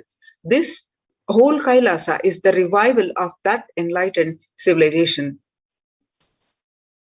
A temple is a place where an intense cosmic energy is available for everyone to experience. Significantly, all the major Vedic temples built over the cultures, centuries, have been consecrated by the enlightened masters. Or rather, the temple has grown around the intense energy field established by an enlightened master for the benefit of humankind. Just as a rich man leaves behind his wealth for the next generation after he leaves the body, enlightened masters leave behind the huge energy that they bring with them in the form of temples. For instance, the four main Shankara Peetams were established by the 8th century master Adi Shankara. The Chidambaram temple by Patanjali, the Palani temple by the Siddha Bogar, the Arunachaleshwara temple by the Saint Idekadar, Tirupati by Konganavar, and Tanjore by Kuruvurar. The powerful spiritual vibrations present in these places are so palpable that even the most casual visitor can feel its impact, its effects in the form of peace, bliss, or clarity. When maintained properly, using the subtle powers of mantras, rituals, and meditation, temples can hold and radiate this precious energy for thousands of years. The temple structures, the basics of the temple structures. The powerful spiritual vibrations present in these places are so palpable that even the most casual visitor can feel its effects in the form of peace, bliss, or clarity. When maintained properly using the subtle powers of mantras, the rituals, and meditation, temples can hold and radiate this precious energy for thousands of years.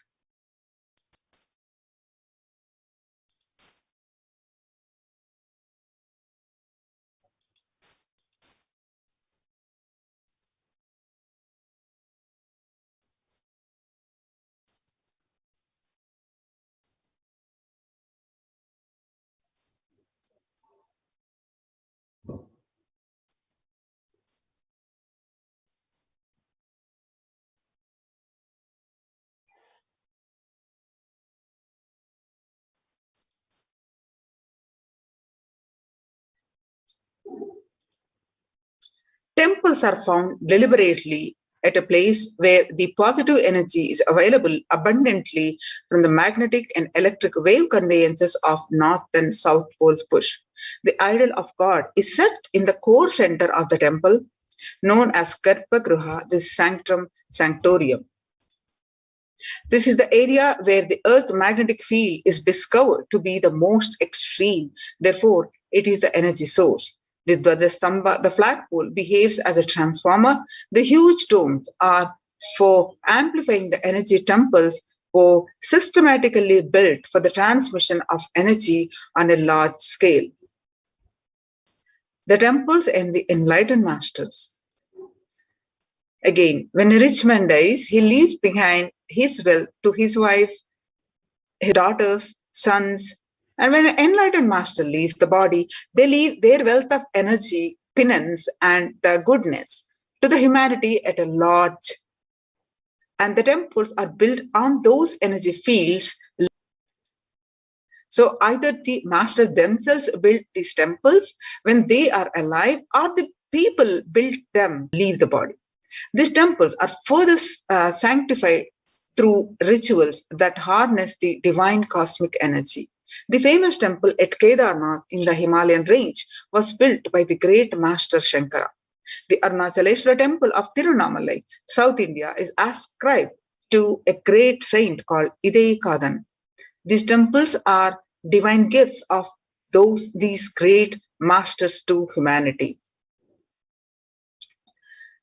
And how the energization process happens in the temples. The deities are energized. There are two types of people. The first type generate energy from their own system, and they are like the solar system. Wherever they are, they produce energy. They radiate energy, and whatever they do, they excel in it. Whatever they touch flourishes. They are the one who nourish the world, and they are the enlightened masters. The second type of people are those who have forgotten the art of producing energy from their inner source. These people may flourish, but may only in one or two fields, and that too out of the superficial energy source called mind. Since their source is superficial, multidimensional flourishing remains a dream for them. These are the ordinary people from the world. The first category of people help the second category by giving energy to it, by giving a clear-cut technology to achieve. The installing the deities, what is the science behind them?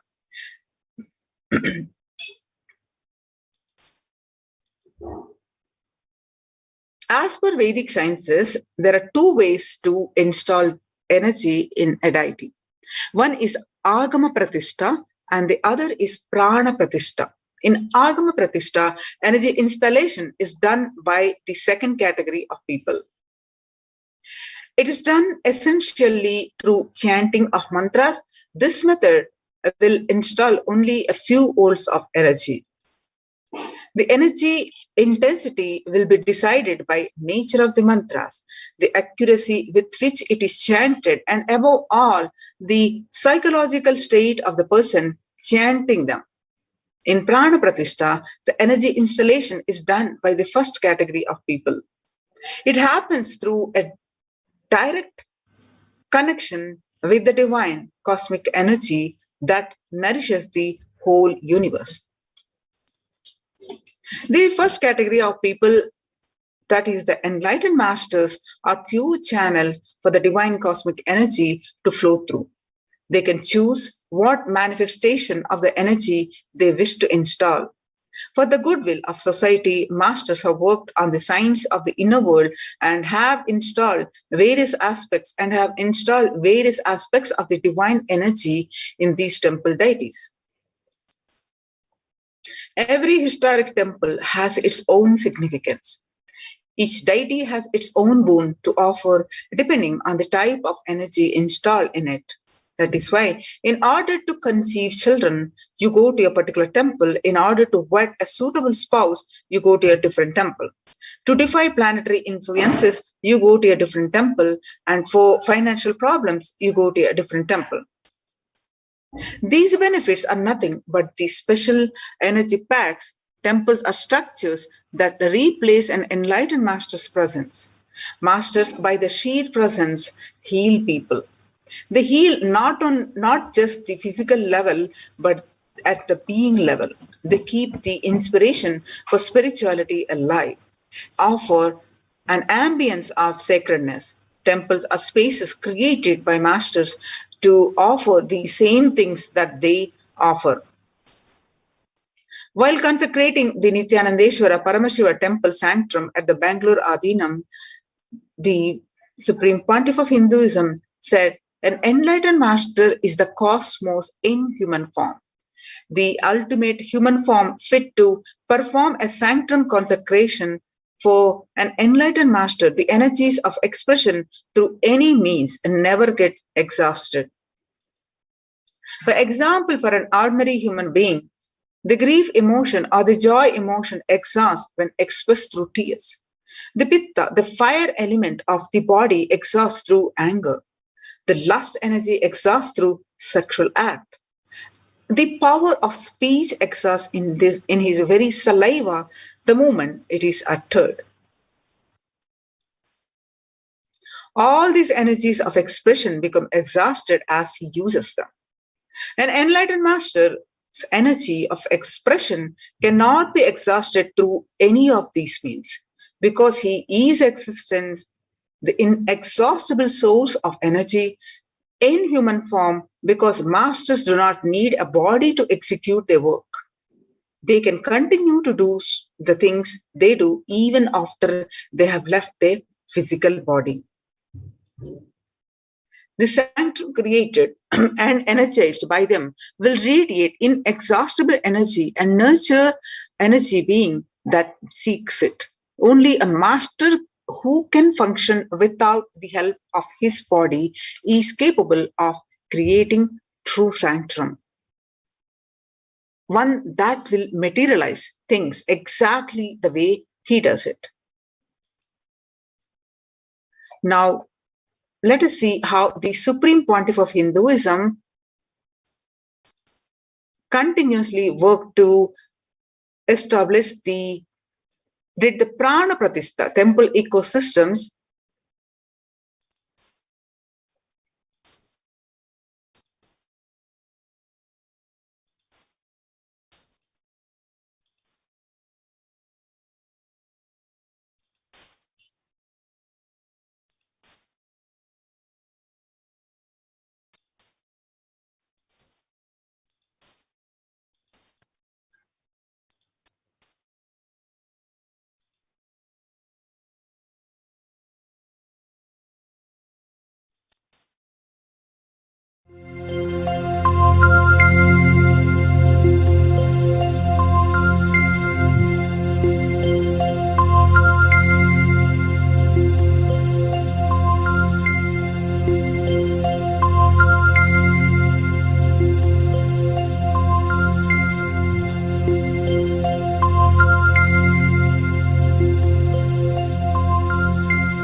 श्रीनित्यशिखरदर्शनं समस्तपापहरणम्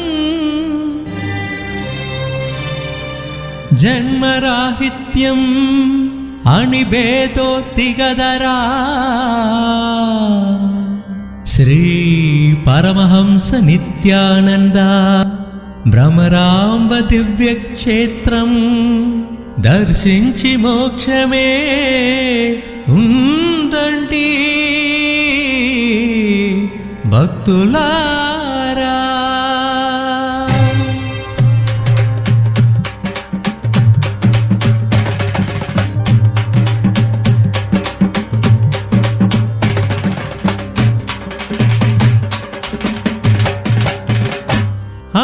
అదిగో అదిగో శ్రీశైలం నిత్య భక్తులకు నిత్య పురివాసం. అదిగో అదిగో శ్రీశైలం నిత్య భక్తులకు నిత్య పురివాసం. అదిగో అదిగో శ్రీశైలం నిత్య భక్తులకు నిత్య పురివాసం. అదిగో అదిగో శ్రీశైలం నిత్య భక్తులకు నిత్య పురివాసం. మోక్షమునసగే శ్రీశైలం నిత్య సన్నిధి జయ గురు శైశైలం. మోక్షమునసగే శ్రీశైలం నిత్య సన్నిధి జయ గురు శైశైలం. ఓం హర హర నిత్య హర హర నిత్య. అదిగో అదిగో శ్రీశైలం నిత్య భక్తులకు నిత్య పురివాసం. అదిగో అదిగో శ్రీశైలం నిత్య భక్తులకు నిత్య పురివాసం.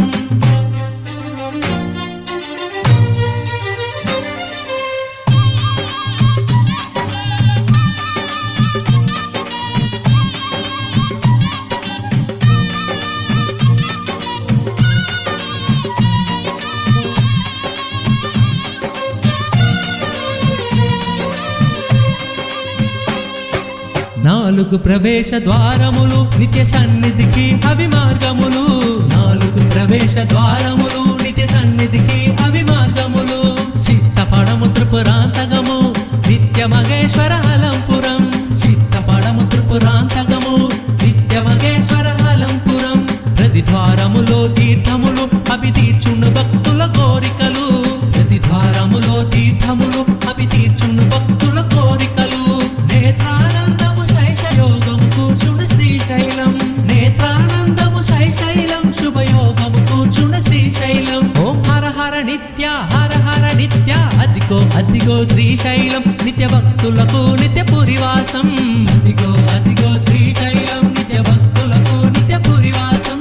అదిగో అదిగో శ్రీశైలం నిత్య భక్తులకు నిత్య పురివాసం.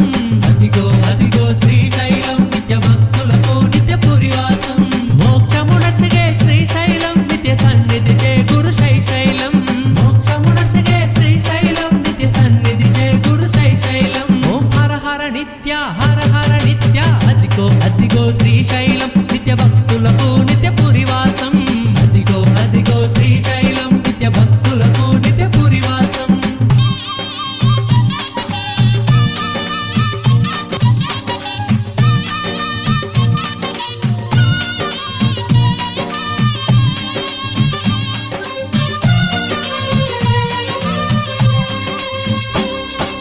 నిత్య హృదయమే శ్రీశైలం ఆరునిదేజమే శ్రీశైలం.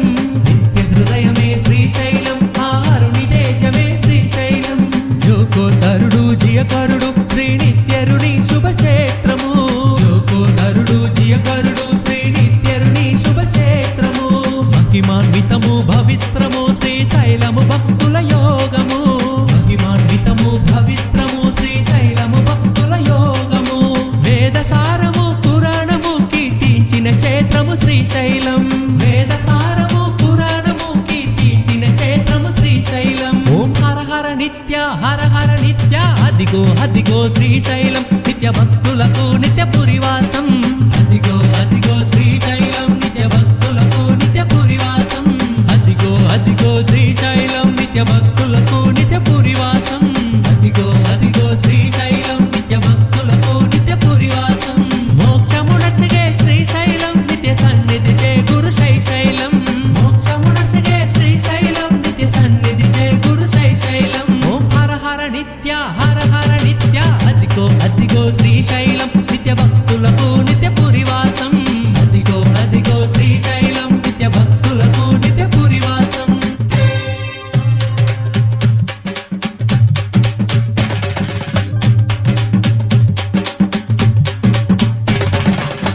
అదిగో అదిగో శ్రీశైలం నిత్య భక్తులకు నిత్య పురివాసం అదిగో అదిగో శ్రీశైలం నిత్య భక్తులకు నిత్య పురివాసం అదిగో అదిగో శ్రీశైలం నిత్య భక్తులకు నిత్య పురివాసం అదిగో అదిగో శ్రీశైలం నిత్య భక్తులకు నిత్య పురివాసం మోక్షమునసిగే శ్రీశైలం నిత్య సన్నిధి జయ గురు శ్రీశైలం మోక్షమునసిగే శ్రీశైలం నిత్య సన్నిధి జయ గురు శ్రీశైలం ఓం హర హర నిత్య అదిగో అదిగో శ్రీశైలం నిత్య భక్తులకు నిత్య పురివాసం అదిగో అదిగో శ్రీశైలం నిత్య భక్తులకు నిత్య పురివాసం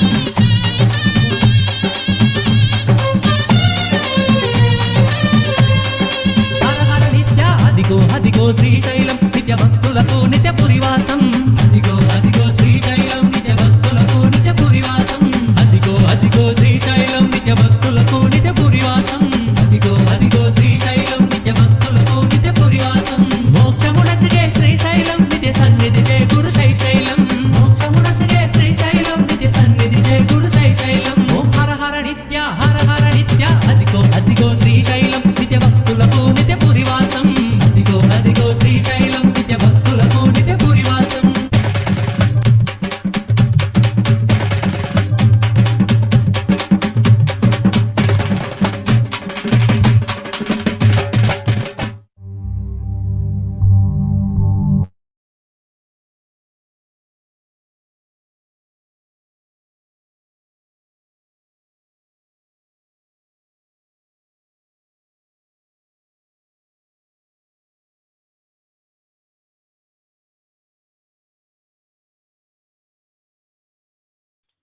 So join the COVID care protection centers. Register now through the link below https://kailasa.org/kailasa care. The Kailasa's temple ecosystems. The Kailasa is a place where everything related to super consciousness is revived. All the sampradayas, all the spiritual ecosystems created for enlightenment will be revived and established in such a way it never gets lost again. They are there forever serving the humanity. And now let's listen from the Supreme Pontiff of Hinduism of the revival of Hinduism temple ecosystems. I am going to revive Hinduism by setting up a model community, enlightenment ecosystem. I am going to create absolutely from the scratch newly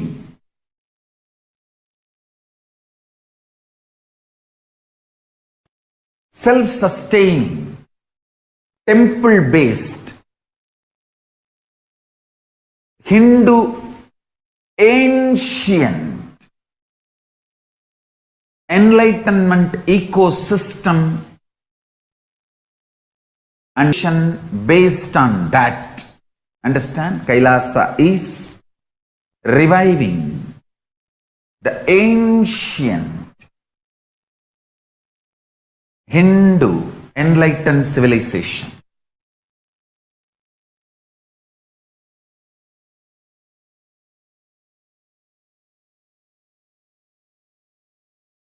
Paramashiva himself manifested this Kailasa Mandala, the enlightenment ecosystem, and the lifestyle. I am going to revive this whole enlightenment ecosystem, Kailasa, by creating a model Kailasas all over the world.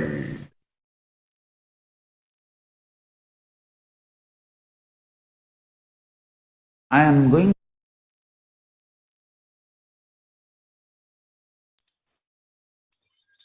The adulation of violence in recent lifestyle has enabled disruption in several nations, affecting millions of lives with the mental distress, physical health elements, defalcation of food supply, and pinpointed destruction to the infrastructure of several countries.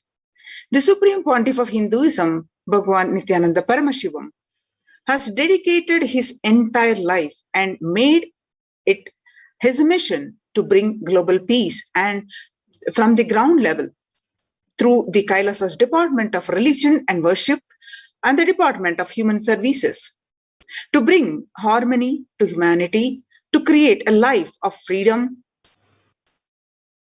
to live freedom and peace for every individual on the planet Earth through the revival of the temple ecosystems. The director of the Department of Mental Health pointed out that the environmental factors present both risk and protective influences on mental health. He grouped such factors into three groups. Individual factors such as the microbiome and natural and built-in components include green spaces, housing, and highways, which may play a role in the health disparities. The social factors like family structure, poverty, and other social determinants of health. From 1994 to this date, the Supreme Pontiff of Hinduism has worked tirelessly in the revival of temple ecosystems globally. Through Kailasa's Department of Religion and Worship and the Department of Human Services led by the Supreme Pontiff of Hinduism, this lifelong commitment to the mission and vision of bringing global harmony, sustainable living, and reproducible ecosystem has been proven in building active, contributing temple ecosystems around the world. Now you can see the glimpses how the Supreme Pontiff of Hinduism tirelessly worked starting from 1994 to this date, continuously working to establish the Kailasa's temple-based ecosystems. So the de facto spiritual embassies of Kailasa, and some of them are now the COVID care protection. You can see the glimpses conducting the various programs, various yatras, and various annadan celebrations, the Sattvic free food, and the Karaseva, leading by example, through Kailasa's ecosystems and the service to the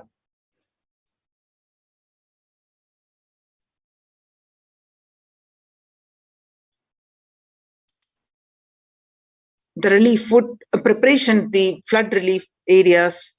You can see more and more glimpses. So Kailasa's ecosystems are spread in thousands of places. And starting from 1994, Kailasa in Tirunamalai is the hands of the Supreme Pontiff of Hinduism by Mataji Vibhudanandapuri in 1994.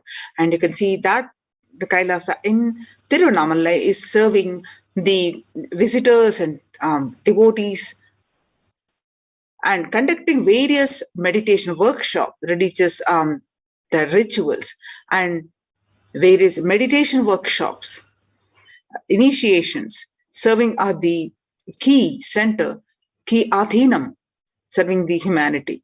And the Supreme, you can see some more glimpses where the Supreme Pontiff of Hinduism serving not only in India, the various adhinams in India and to the West also.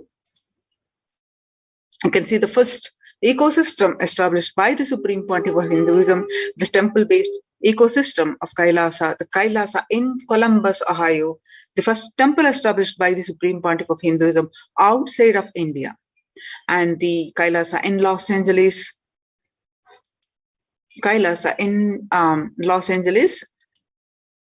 Washington, Seattle, Kailasa in San Jose, California, and Kailasa in St. Louis, Missouri, and Kailasa in Phoenix, Kailasa in Houston, and Kailasa in Toronto, Canada. So Kailasa's Department of Religion and Worship, Department of Human Services, and each of Kailasa's temple ecosystems consider the right of happiness to be the highest fundamental right of all humans, in fact, all beings. The ultimate goal for Hinduism and Kailasa, led by the Supreme Pontiff of Hinduism, Bhagavan Nithyananda Paramashivam, is the material and spiritual well-being and prosperity of humanity. Join the COVID care protection centers of the temple-based ecosystems and register now through the link below, https://kailasa.org/kailasa So now let us see the contributions from the Kailasa's Department of Religion and Worship during the COVID-19 pandemic. The banyan tree, the sacred banyan tree, which is the Kalpa Vriksha, continuously available online via live stream, and whoever pray to this Kalpa Vriksha gives us the boons. And the deities, through live stream, you can see and have darshan and ask, pray to these deities.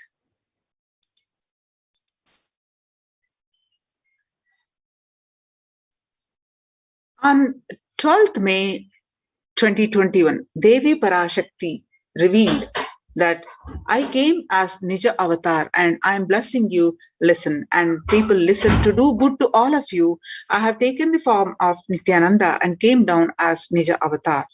People of India, listen carefully and listen. Time after time, Bharatam is Jnana Bhumi, where enlightened being comes, and we cannot make Jnana Bhumi as infertile. Enlightened beings have to come. They have to live. It has to, because they are stuck in delusion. We cannot sacrifice the world. Cosmos cannot be destroyed. The ship I did to save the cosmos from being destroyed, that is called Adi Kailasa. The ship I did to protect beings from Pralaya is Adi Kailasa, because the conspiracy of Drohis and enemies rule. The captain has to leave the ship. Before 12 years, knowing the great deluge that is going to happen, all Aushadas, by this Guru Purnima, the Rasavadam, Jnana Rasavadam, Navapashana is going to flower to allow people to come and take a dip in Navapashana flower.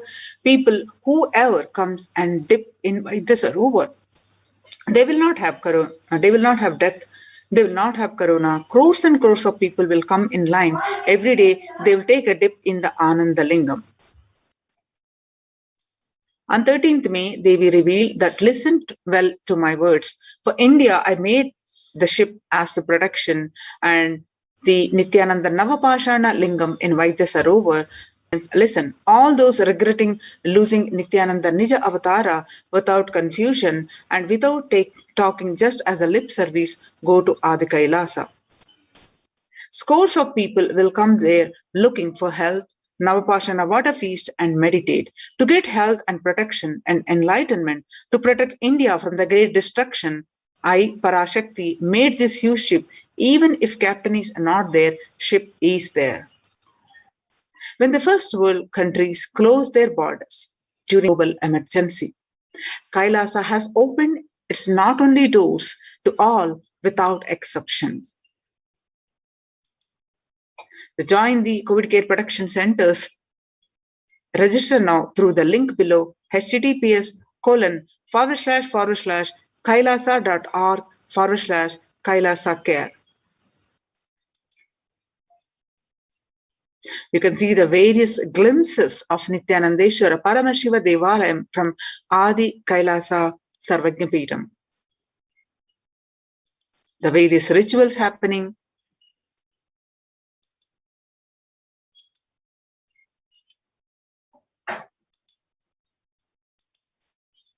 So join the COVID care protection centers. Register now through the link below, https://kailasa.org/kailasa care.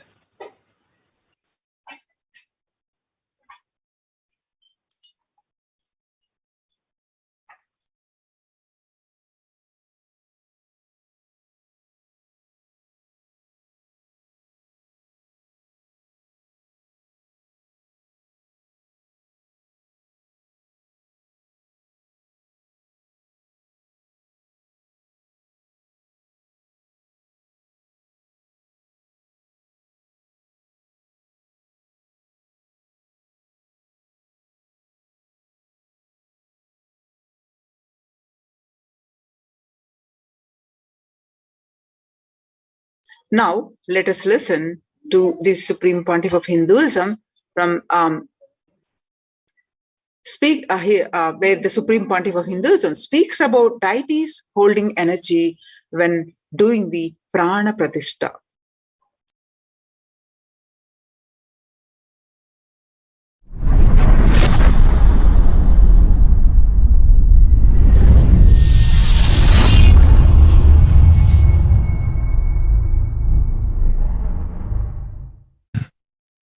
Actually, after the great pause settling, I wanted to do this Kumbhabhishekam,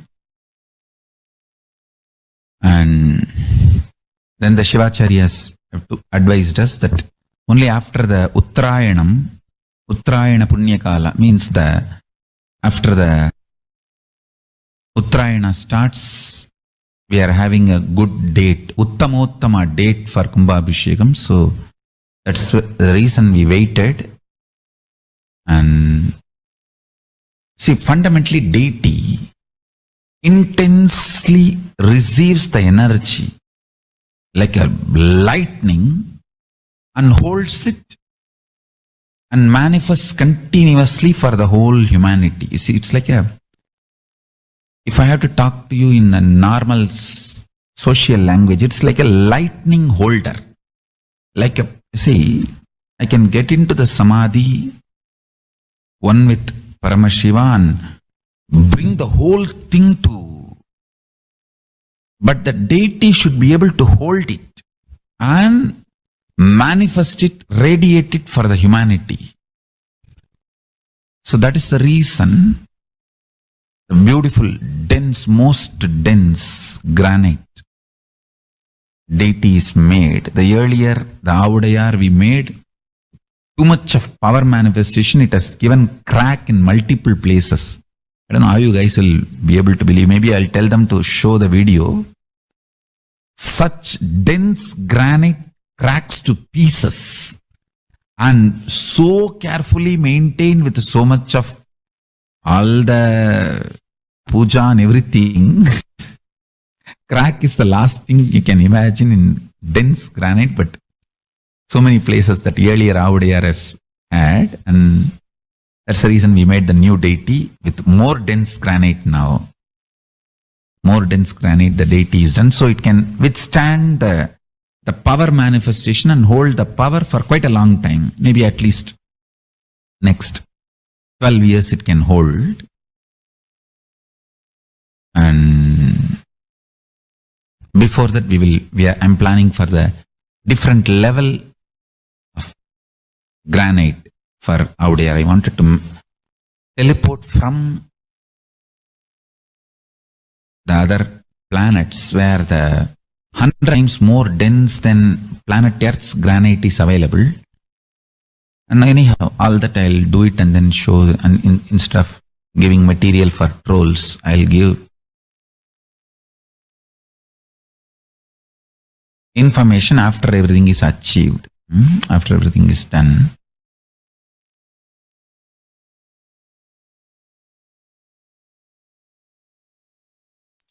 Now it's time we move on to the next part of this program, which is the power manifestation.